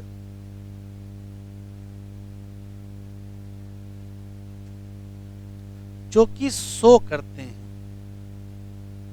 क्या, tandem repeat.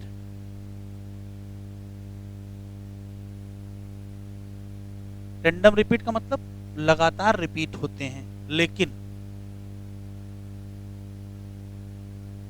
So variation in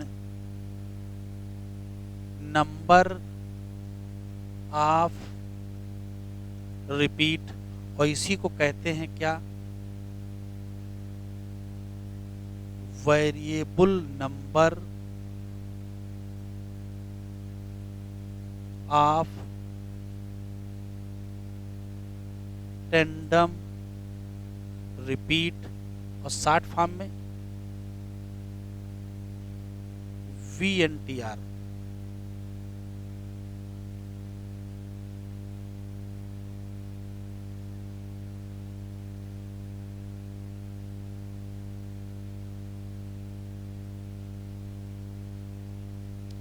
number of कितनी बार रिपीट होगा,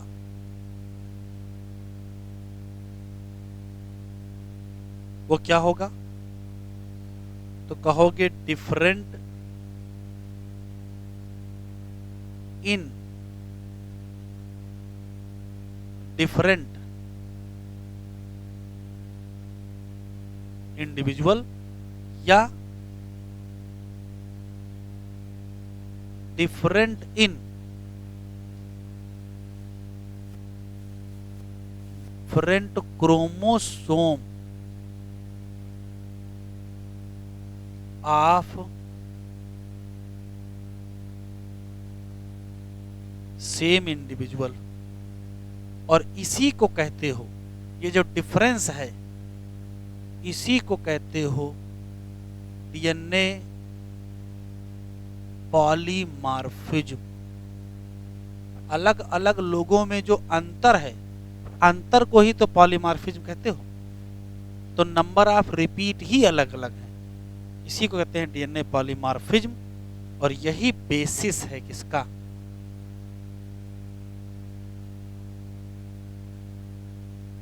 डीएनए फिंगर प्रिंटिंग।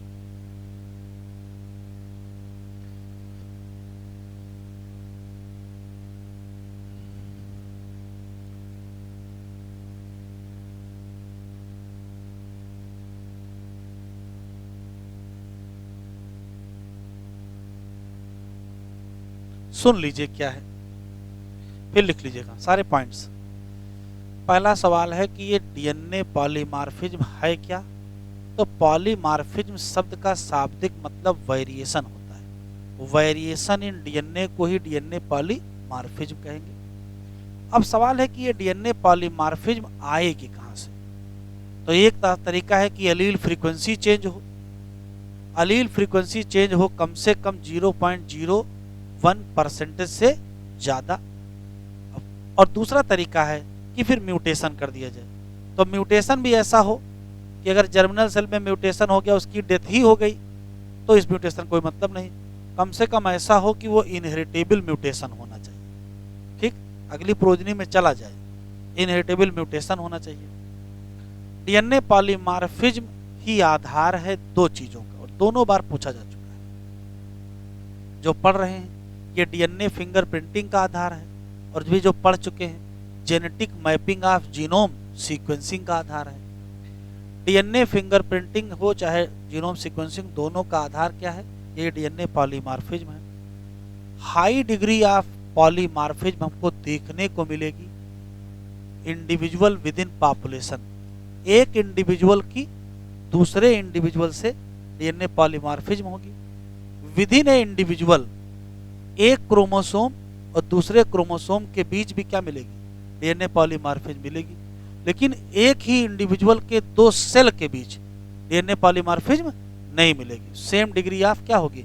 पॉलीमॉर्फिज्म होगी। लिख लीजिए इतना।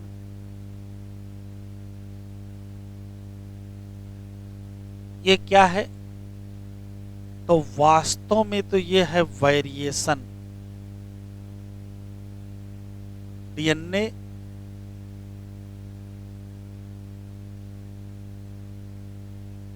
या वेरिएशन इन जीन क्यों होती है? तो due to change in allele frequency, और अलील फ्रीक्वेंसी कितनी होनी चाहिए? Change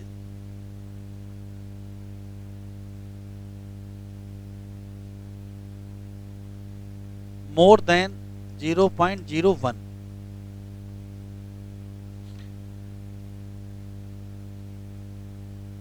due to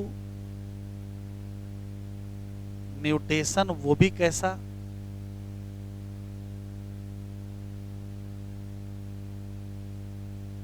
inheritable mutation होना चाहिए जो नहीं इफेक्ट करे, not effect reproductive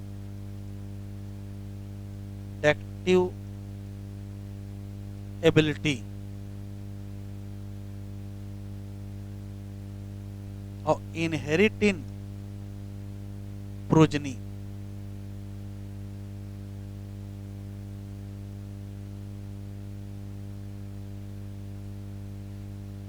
high degree of polymorphism या DNA polymorphism between individual of population.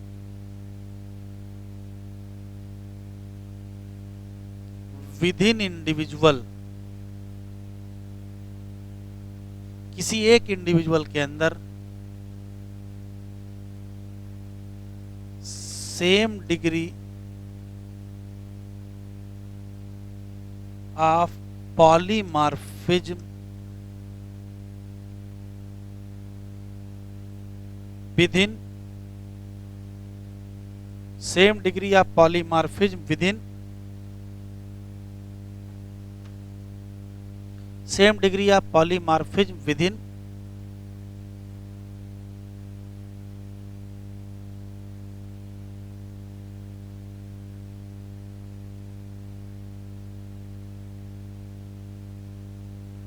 all cell of body, लेकिन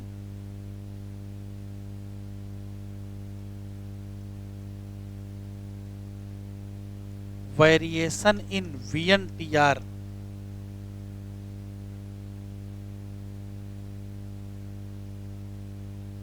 from one chromosome to other chromosome.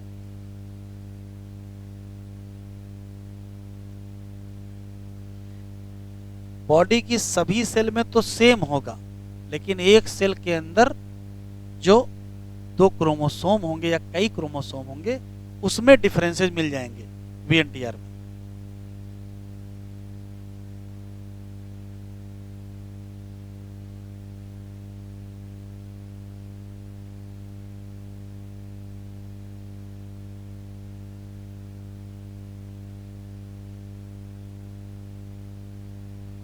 Tips पढ़ते हैं।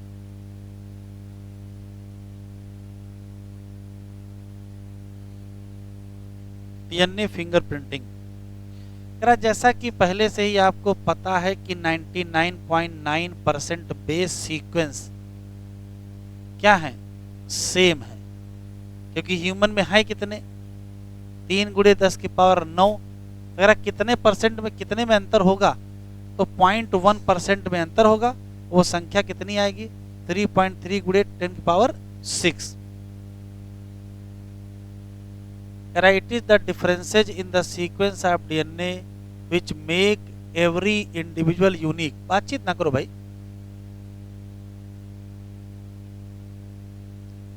अगर if one aim to find out genetic differences between two individual या among individual of population, sequencing of DNA अगर करो या तो whole DNA sequence कर लो तो तब भी अंतर पता चल जाएगा, लेकिन वो काफी बड़ी प्रोसेस होगी। तो कह रहा है ऐसा कोई तरीका निकालो कि 2 सेट ऑफ बेस 3 × 10⁶ में जो अंतर है, केवल अंतर वाले में देखो, पूरे में देखने की क्या जरूरत है। तो डीएनए फिंगरप्रिंटिंग बहुत क्विक वे होगी to compare DNA sequence of 2 individual. DNA fingerprinting में क्या आइडेंटिफाई करते हैं, इस लाइन को टिक कर लो और इस लाइन के आगे नीट लिख लो। आई हुई लाइन है। As such DNA fingerprinting involve identifying. ये जो आइडेंटिफाइंग शब्द है ये काम का है। क्या आइडेंटिफाई करोगे तो कहोगे डिफरेंसेज को आइडेंटिफाई करेंगे, जो कहाँ मिलेंगे, किसी स्पेसिफिक रीजन ऑफ डीएनए पर मिलेंगे। उस specific region of DNA sequence को कहोगे क्या, तो बताओ क्या आइडेंटिफाई करते हैं। क्या आइडेंटिफाई करते हैं? रिपीटेटिव सीक्वेंस, ये आया हुआ सवाल है। क्यों? Because in this sequence small stretch of DNA is repeated many time. These repetitive sequence को हम अलग कर लेंगे, किससे? बल्क डीएनए से, एज ए डिफरेंट पीक। क्योंकि जो बल्क डीएनए होगा वो मेजर पीक बना लेगा, तो जो दूसरी होगी वो माइनर पीक। ड्यूरिंग द, किस दौरान? Density gradient centrifugation. जो बल्क डीएनए है वो बनाएगा क्या? मेजर पीक बनाएगा, जबकि जो छोटी और पीक मिलेंगी उनको क्या कहोगे? Satellite DNA. कह रहा है इस आधार पर डिपेंडिंग ऑन बेस कंपोजिशन की एटी रिच है कि जीसी रिच है, कितना लंबा है डीएनए सेगमेंट, और नंबर ऑफ रिपीटेटिव यूनिट उसमें कितनी है या न्यूक्लियोटाइड कितने हैं, सैटेलाइट डीएनए को क्लासिफाई किया गया क्या? Many category. जैसे चाहे माइक्रो सैटेलाइट को हो चाहे मिनी सैटेलाइट को हो, यहाँ ईटीसी लिखा है, इसका मतलब माइक्रो सैटेलाइट। हमने आपको बेस पेयर की संख्या लिखी दी है। These sequences normally do not code for any protein. ये पॉइंट जरा बढ़ा लो कापी में, ये कहीं लिख लो, सैटेलाइट डीएनए या रिपीटेटिव डीएनए लिख लो, लिख लो सैटेलाइट डीएनए या रिपीटेटिव डीएनए, सैटेलाइट डीएनए या repetitive DNA do not code for any protein, do not code for any protein. ये लाइन जरा बढ़ा लो। लेकिन ये बनाते हैं क्या? Large portion of human genome. ये बहुत इंपॉर्टेंट, मैं पीछे लिखा हूं। दीज सीक्वेंसेस शोज क्या? हाई डिग्री ऑफ पॉलीमॉर्फिज्म, और यही आधार है किसका? डीएनए फिंगर प्रिंटिंग का। भी लिखाई दिए हैं। डीएनए फ्रॉम एवरी टिश्यू, मतलब कोई भी सेल ले लो, जैसे चाहे ब्लड ले लो, चाहे हेयर फॉलिकल ले लो, चाहे स्किन ले लो, चाहे बोन ले लो, चाहे सलाइवा ले लो, चाहे स्पर्म, फ्रॉम एन इंडिविजुअल क्या मिलेगा? Same degree of polymorphism. अभी लिख के आए ना, एक इंडिविजुअल की डिफरेंट सेल में क्या होगा? सेम, लेकिन क्रोमोसोम अगर बदलोगे तो फिर क्या है? वीएनटीआर के नंबर बदलेंगे। Because become very useful in identification tool for forensic. अभी हम एप्लीकेशन लिखाएंगे, इसके दो एप्लीकेशन हमको याद रखने हैं। डीएनए फिंगरप्रिंटिंग से क्रिमिनल को आइडेंटिफाई करते हैं, ये फॉरेंसिक में आता है। और पैटर्निटी डिस्प्यूट, पेरेंट में मदर फादर के जो डिस्प्यूट होते हैं उनको सॉल्व करने में डीएनए फिंगरप्रिंटिंग का भी रोल होता है, तो भी आगे लिखा देंगे। फर्दर एज पॉलीमॉर्फिज्म क्या है? इनहेरिट होती है कहां से? पेरेंट। तो जो पॉइंट बेटा डीएनए पॉलीमॉर्फिज्म लिखे हो उसमें एक पॉइंट जरा बढ़ा दो। डीएनए पॉलीमॉर्फिज्म हेडिंग लिख रहे थे ना, उसमें एक पॉइंट बढ़ा दो, it inherit from parent to progeny.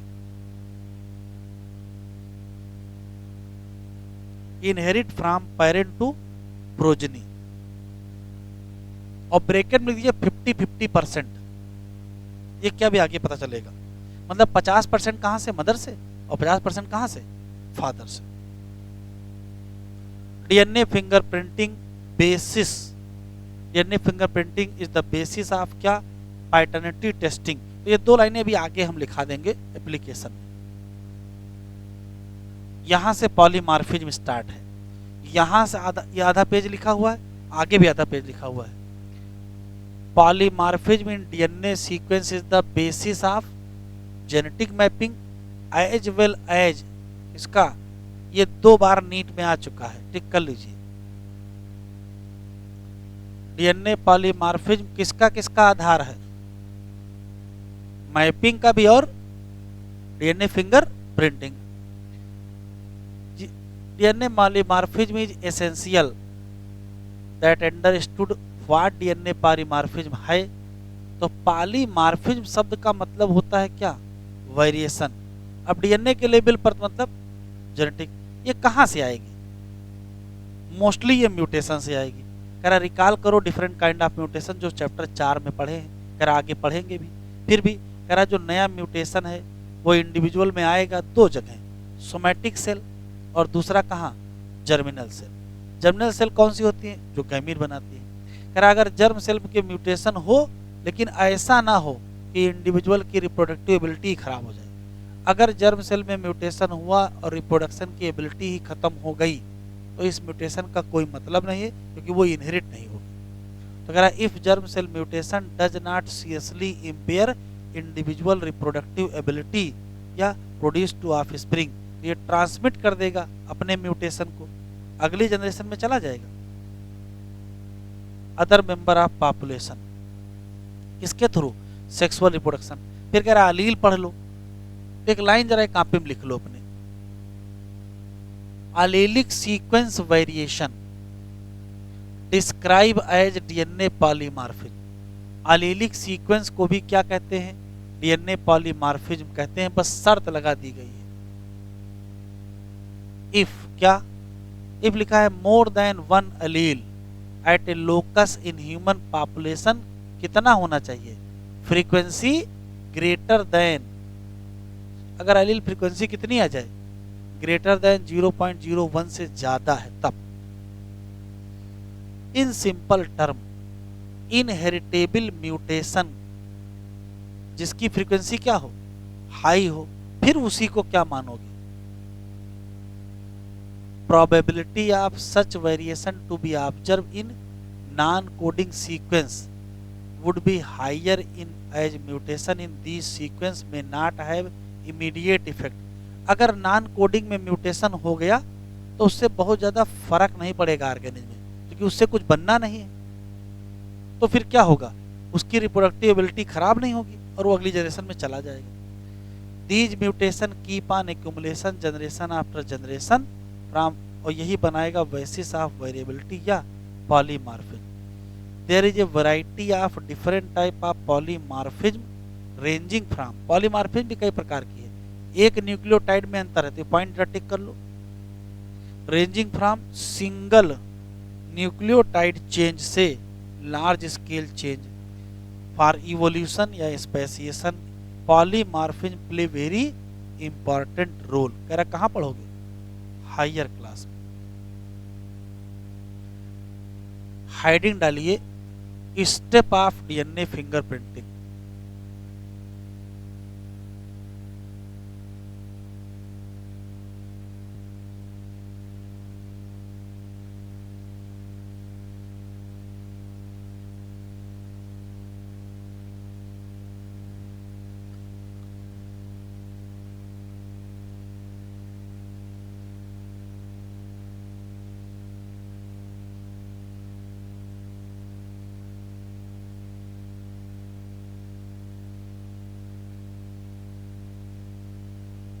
पहला स्टेप वही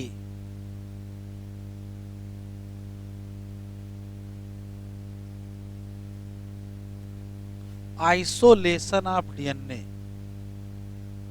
अब आइसोलेशन ऑफ डीएनए किससे करोगे वो जरा देख लो इधर। जैसे मान लेते हैं कि ये कोई इंडिविजुअल है, इसके साथ कोई क्राइम हो गया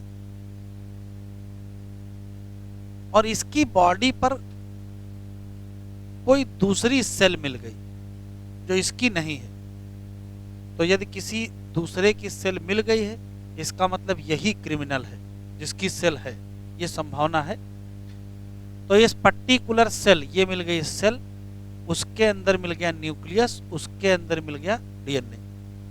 ध्यान से सुनिए, इस पर्टिकुलर डीएनए को बाहर निकालेंगे और इसकी फिंगर प्रिंटिंग करके एक प्लेट बना लेंगे जिस पर बैंड दिखाई पड़ेंगे ऐसे ऐसे। फिर से सुन लेते हैं। ये मान लेते कोई व्यक्ति है, इसके साथ कोई क्राइम हुआ है, इसकी बॉडी पर किसी दूसरे व्यक्ति की कोई सेल मिल गई है, चाहे वो ब्लड की सेल हो, चाहे वो सीमेन की सेल हो, स्पर्म सेल है। यहाँ से सेल कलेक्ट कर ली गई, उसका डीएनए आइसोलेट कर लिया गया, उसकी फिंगर प्रिंटिंग कर ली गई और प्लेट बना ली गई। इसको ऑटो रेडियोग्राम कहते हैं। डीएनए फिंगर प्रिंटिंग प्लेट बनी, इस पे बैंड ऑफ डीएनए दिख रहे हैं, इसको रख लिया गया। फिर यदि ये व्यक्ति जीवित है इससे पूछा गया, यदि ये व्यक्ति जीवित नहीं है तो भी इन्वेस्टिगेशन की गई और 2-3 सस्पेक्टेड लोग मिले। कि हाँ ये क्रिमिनल हो सकते हैं। तो मान लेते हैं एक सस्पेक्टेड ए है, एक सस्पेक्टेड बी है। इस सस्पेक्टेड ए से सैंपल ले लेंगे, इसकी सेल ले लेंगे, उसका न्यूक्लियस, उसके अंदर डीएनए, इसकी भी सैंपल ले लेंगे, सेल ले लेंगे, न्यूक्लियस, उसके अंदर भी क्या है डीएनए, इसके डीएनए को भी निकालेंगे और पूरी प्रोसेस करके ऐसी ही प्लेट बनाई जाएगी और इसके डीएनए को निकालेंगे और पूरी प्रोसेस करके वैसे ही एक प्लेट बनाई जाएगी फिल्म। यहाँ भी बैंड होंगे और यहाँ भी बैंड होंगे। ये है वो क्राइम साइट से मिला हुआ डीएनए, उसके बैंड, और ये दो लोग हैं। बस मैचिंग की जाएगी, इसकी इससे मैचिंग की जाएगी और इसी की इससे मैचिंग की जाएगी। अगर मान लेते हैं इनका मैच नहीं हुआ तो इनसे बोलेंगे तुम घर जाओ, तुम्हारी छुट्टी। और मान लो इनसे इनका बैंड मैच हो गया तो इनका बैंड बजेगा, है ना। तो ये क्रिमिनल है। तो करना क्या है, सिंपली क्राइम वाली साइट से सैंपल कलेक्ट कर लेने हैं। जिस व्यक्ति के साथ क्राइम हुआ है उसकी बॉडी या उसके अगल बगल कोई दूसरा सेल मिल गई, उसको ले लिया गया, उसकी फिंगर प्रिंटिंग कर ली गई और एक फोटोग्राफिक ऑटो रेडियोग्राफिक फिल्म बना करके रख ली गई। फिर सस्पेक्टेड ढूंढे गए, सस्पेक्टेड का सैंपल लेंगे, उनका डीएनए लेंगे, उनकी फिंगर प्रिंटिंग करेंगे और ऐसी ही प्लेट बनाई जाएगी। और बनाने के बाद मैच करेंगे। भाई अगर इनकी इनसे मैच कर गई तो क्राइम साइट पे तुम क्या कर रहे थे वहां, जब वहां क्राइम हो रहा तुम कर क्या रहे थे, ठीक है। अगर इनसी मैच कर गई तो इनसे पूछा तुम वहां क्या कर रहे थे, तो उसके बाद आगे बढ़ेगा। इस पूरी कहानी को फॉरेंसिक इन्वेस्टिगेशन कहते हैं, ठीक है। तो सबसे पहले क्या करेंगे,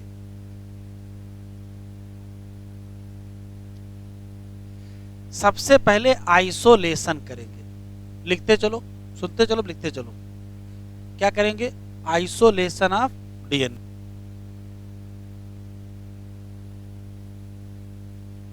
मान लेते हैं कि क्राइम वाली साइट पर किसी दूसरे का बहुत कम सैंपल मिला है, बहुत कम, फिर भी एक सेल तो मिल ही गई होगी, एक सेल मिल गई, डीएनए मिल गया।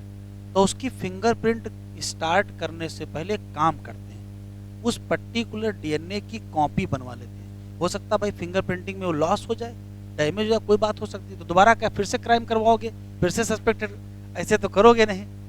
तो दोबारा सैंपल कहाँ मिलेगा, तो दोबारा सैंपल ढूंढना नहीं है। एक काम करते हैं, फिंगरप्रिंटिंग स्टार्ट करने से पहले उस डीएनए की क्या करवा लो, कॉपी बनवा लो।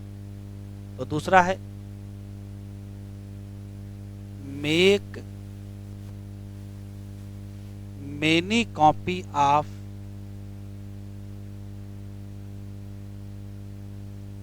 Isolated DNA. अब कैसे कराओगे, बाई पीसीआर, मतलब पॉलीमरेज चेन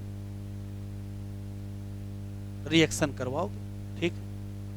अब एक बार ढेर सारी कॉपी बन गई तो कोई टेंशन नहीं, मान लो एक बार कॉपी वो फिंगरप्रिंटिंग कर रहे हैं, कोई खराब हो गया डीएनए, कोई बात नहीं, बहुत सारी कॉपी रखी है वहां से लेते जाओ। तीसरा है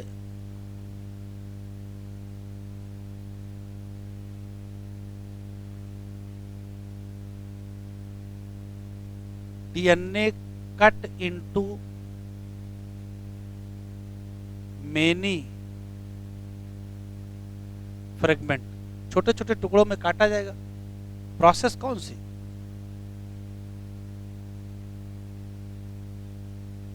इस प्रोसेस को कहते हैं digestion bye restriction enzyme. Digestion करेंगे किससे, रिस्ट्रिक्शन एंजाइम से। चौथी जो प्रोसेस है कि जो फ्रेगमेंट्स हैं उनको सेपरेट करोगे, किस प्रोसेस से, तो वही जेल इलेक्ट्रोफोरेसिस।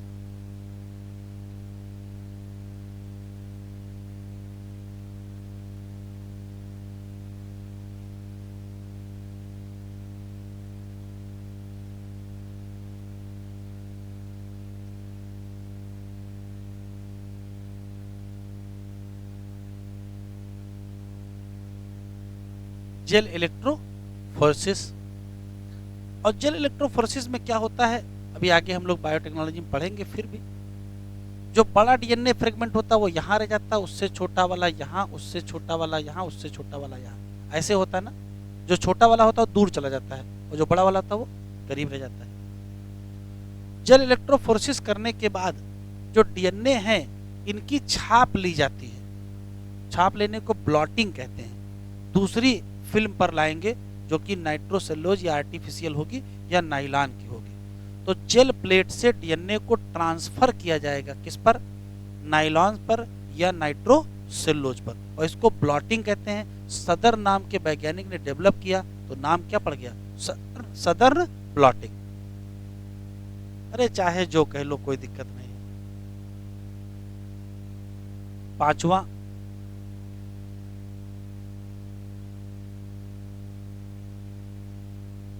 सदर्न ब्लॉटिंग करेंगे। इसमें क्या करते हैं, ट्रांसफर कर लोगे किसको,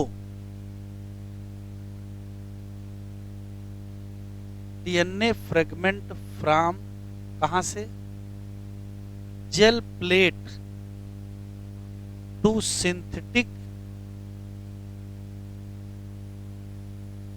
मेम्ब्रेन।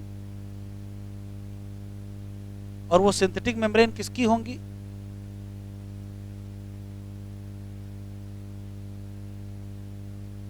नाइट्रोसेलुलोज या किसकी होगी, नाइलॉन। ठीक है, यहां तक अभी कुछ नई चीज नहीं हुई है जो डीएनए फिंगर प्रिंटिंग की हो। अब डीएनए फिंगर प्रिंटिंग कैसे होती वो समझ लीजिए। अब लिखिएगा नहीं, इधर देखिए। जैसे मान लेते हैं कि ये कोई पर्टिकुलर नाइलॉन की शीट है जिसपे डीएनए, एक डीएनए ये पड़ा है, एक डीएनए ये पड़ा है, एक डीएनए ये, ऐसे 3 डीएनए मान लो पड़े हुए हैं। ऐसे डीएनए दिखाई नहीं पड़ेगा, इसको देखेंगे कैसे। तो ऐसा कुछ किया जाए कि डीएनए होता है डबल स्टैंडर्ड, पहले इसको करो क्या, सिंगल स्टैंडर्ड। चलो सिंगल स्टैंडर्ड कर लिया, इसी का ये सिंगल स्टैंड, इसी का ये सिंगल स्टैंड, इसी का ये सिंगल स्टैंड। ठीक, अब 6 हो गए। अभी भी दिख नहीं रहे हैं तो दिखाई कैसे पड़ेंगे। तो एक काम ना करें, इनकी पेयरिंग करा देते हैं उस डीएनए से जो आपको दिखाई पड़ता हो। ऐसा कोई सिंगल स्टैंडर्ड डीएनए जिसके ऊपर रेडियो एक्टिव टैग होता है उसको प्रोब कहते हैं। रेडियो एक्टिव टैग होता है उसको प्रोब कहते हैं। और प्रोब से कहो कि जाओ इसके साथ हाइब्रिडाइजेशन कर लो, तो जो इसका बेस होंगे वो यहाँ हाइब्रिडाइज कर जाएगा, दूसरा वाला प्रोब इसके साथ कर जाएगा, तीसरा वाला इसके साथ कर जाएगा, चौथा वाला इसके साथ कर जाएगा, पांचवा इसके साथ, और छठा इसके साथ क्या कर जाएगा, हाइब्रिडाइज कर जाएगा। अब प्रोब में जो बेस का सीक्वेंस है वो आपको पहले से ही पता है। यहाँ बहुत सारे प्रोब छोड़ दिए गए, प्रोब अपने सीक्वेंस के हिसाब से जाके वहाँ कॉपी कर लेगा। कॉपी करने के बाद इसको ऑटो रेडियोग्राफिक फिल्म बनाएंगे, ऑटो रेडियोग्राफी करेंगे और जिससे एक फिल्म बनेगी जिसको ऑटो रेडियोग्राम कहेंगे। उस ऑटो रेडियोग्राम में देखिए जो ये वाला हिस्सा है ये तो दिखेगा नहीं, न ये दिखेगा, न ये दिखेगा, न ये दिखेगा, न ये दिखेगा और न ये दिखेगा, लेकिन ये जो प्रोब हैं ये चमकेंगे और प्रोब इंडिकेट करेंगे कि ऐसा ही डीएनए था। तो एक ऑटो रेडियोग्राफिक फिल्म आपको मिलेगी, उस पर डीएनए के बैंड आपको चमकते हुए नजर आएंगे।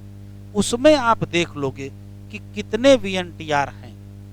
अब वीएनटीआर कितने वो देखें, अभी लिखना नहीं है।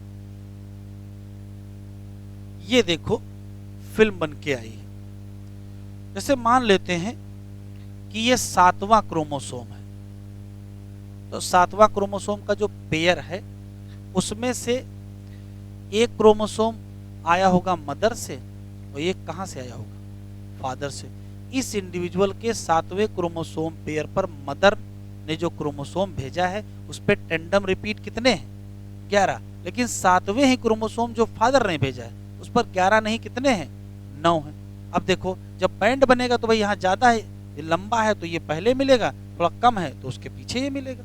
और देखो दूसरे क्रोमोसोम पर यहाँ बैंड कितने हैं, 1 2 3 VNTR 1 2 3 4 5 6 7 8 है, और यहाँ कितने हैं, तो देखो ये पहले मिलेगा, ये उसके बाद मिलेगा, छोटा होगा। और देखो ऐसे क्रोमोसोम 16 में, इसमें कितने 1 2 3 4 5, वो यहाँ मिलेगा, और सबसे कम है तो वो यहाँ मिलेगा।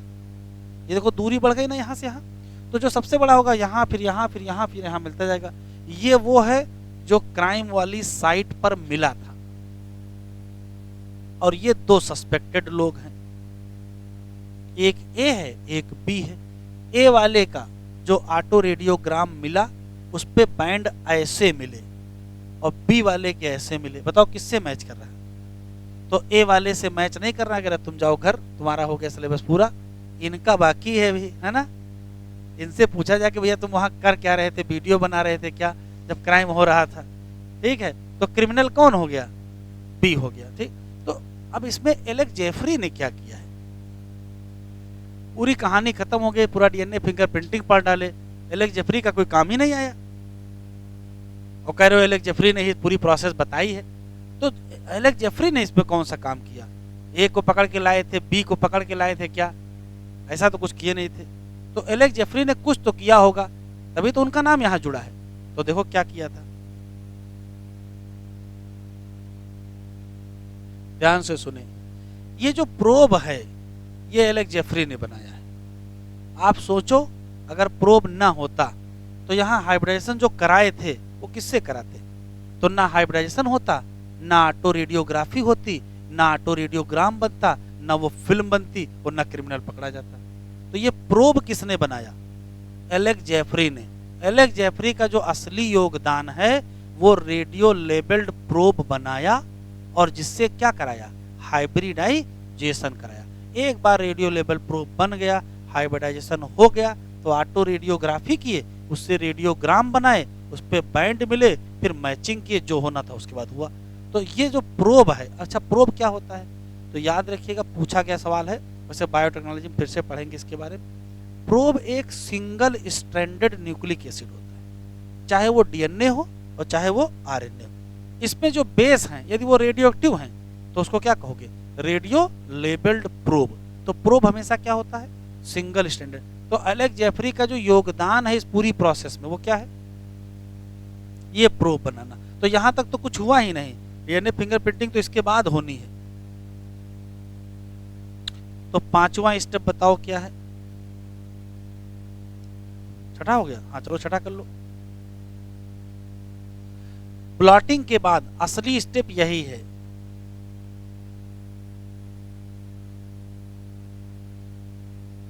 Hybridisation of DNA fragment with किससे,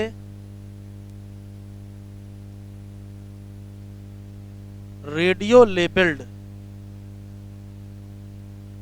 प्रोब। अब ये प्रोब क्या होता है,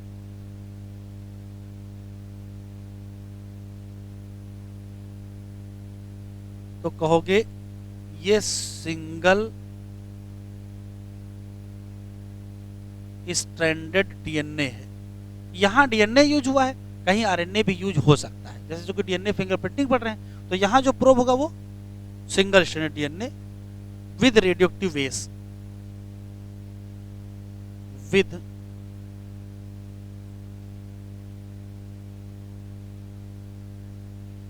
वो याद है मिसेल्सन एंड स्टाल वाला एक्सपेरिमेंट, उसमें heavy and light isotope use किया था, लेकिन उनके एक पड़ोसी थे टाइलर, उन्होंने क्या यूज किया था, रेडियो एक्टिव थाइमिडीन यूज किया था। तो थाइमिडीन बेस रेडियो एक्टिव हो गया, तो अगर रेडियो एक्टिव बेस यूज करोगे तो ये रेडियो लेबल्ड हो जाएगा। अब हाइब्रिडेशन करने के बाद क्या करोगे,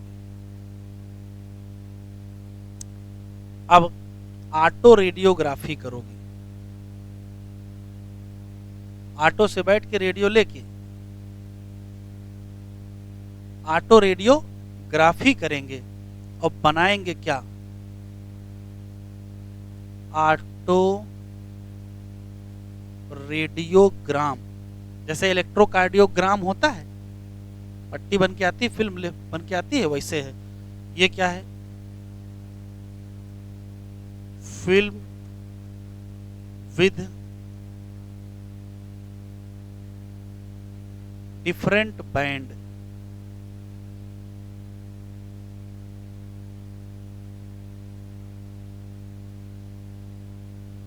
तो ऑटो रेडियोग्राफी करेंगे, ऑटो रेडियोग्राम। यहां जो प्रोब यूज होगा वो सिंथेटिक VNTR होगा।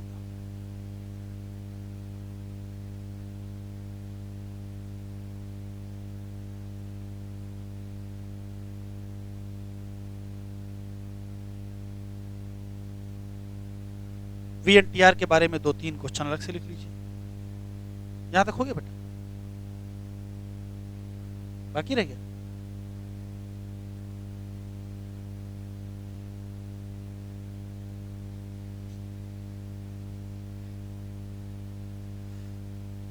चलो साइड में लिखो VNTR।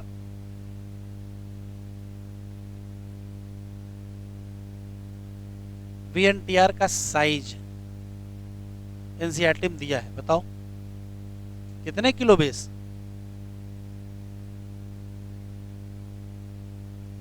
ढूंढने नहीं मिल रहा है एनसीईआरटी में, कहां मिले हैं? 0.1 से 0.1 से 20 kilometre kilo base.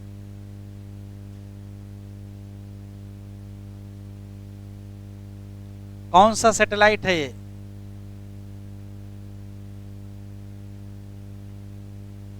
Mini satellite.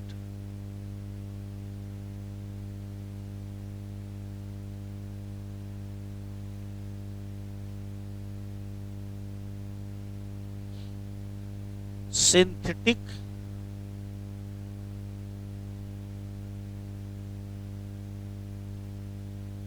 VNTR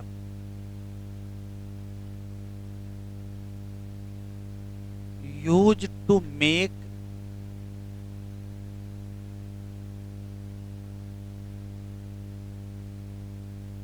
auto radiogram.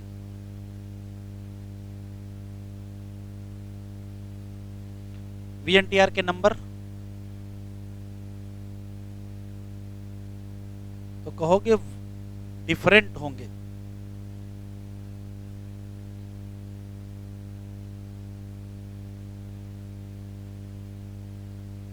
Different in different individual, हाँ या नहीं? अलग अलग इंडिविजुअल में अलग अलग होंगे, और किस मामले में अलग होंगे? डिफरेंट इन डिफरेंट क्रोमोसोम आखिरी में।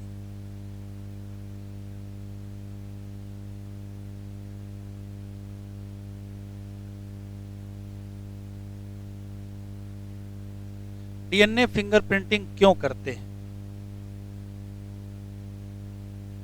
तो क्रिमिनल को आइडेंटिफाई करने के लिए करते हैं,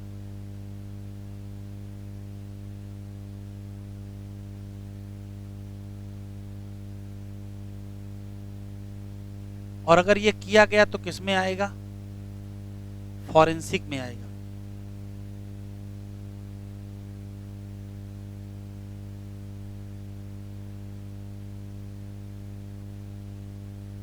और दूसरा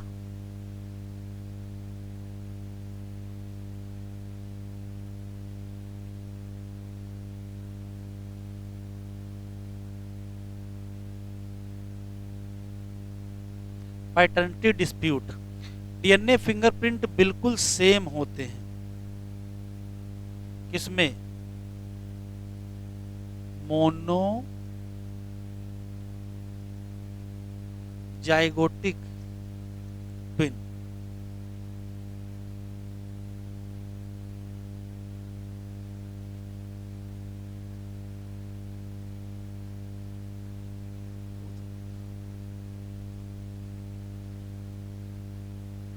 जरा एनसीईआरटी खोलें।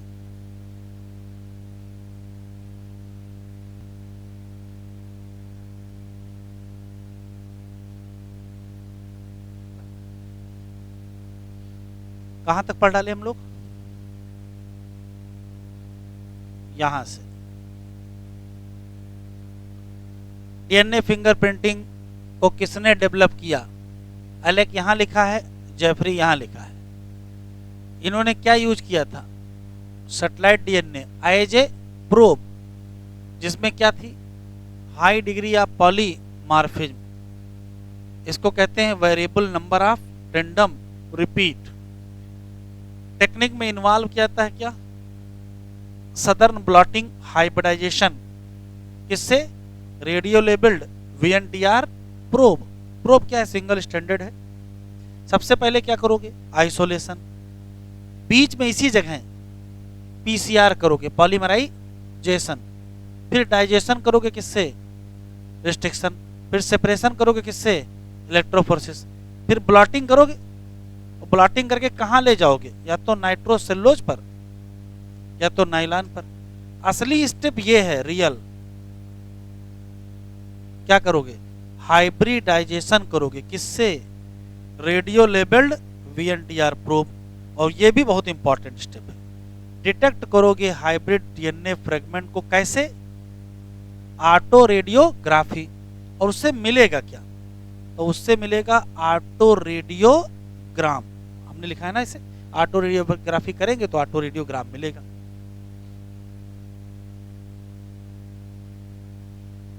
वीएनटीआर किस क्लास का है? सैटेलाइट डीएनए, स्पेशली कौन सा? Mini satellite. क्वेश्चन याद रखिएगा। A small DNA sequence is arranged tandem in many number. The copy number कितनी बार होगा ये वेरी करेगा क्रोमोसोम टू क्रोमोसोम और individual to individual. Number of repeat shows high degree of polymorphism. इसका size कितना होगा? 0.1 से 20 किलो बेस।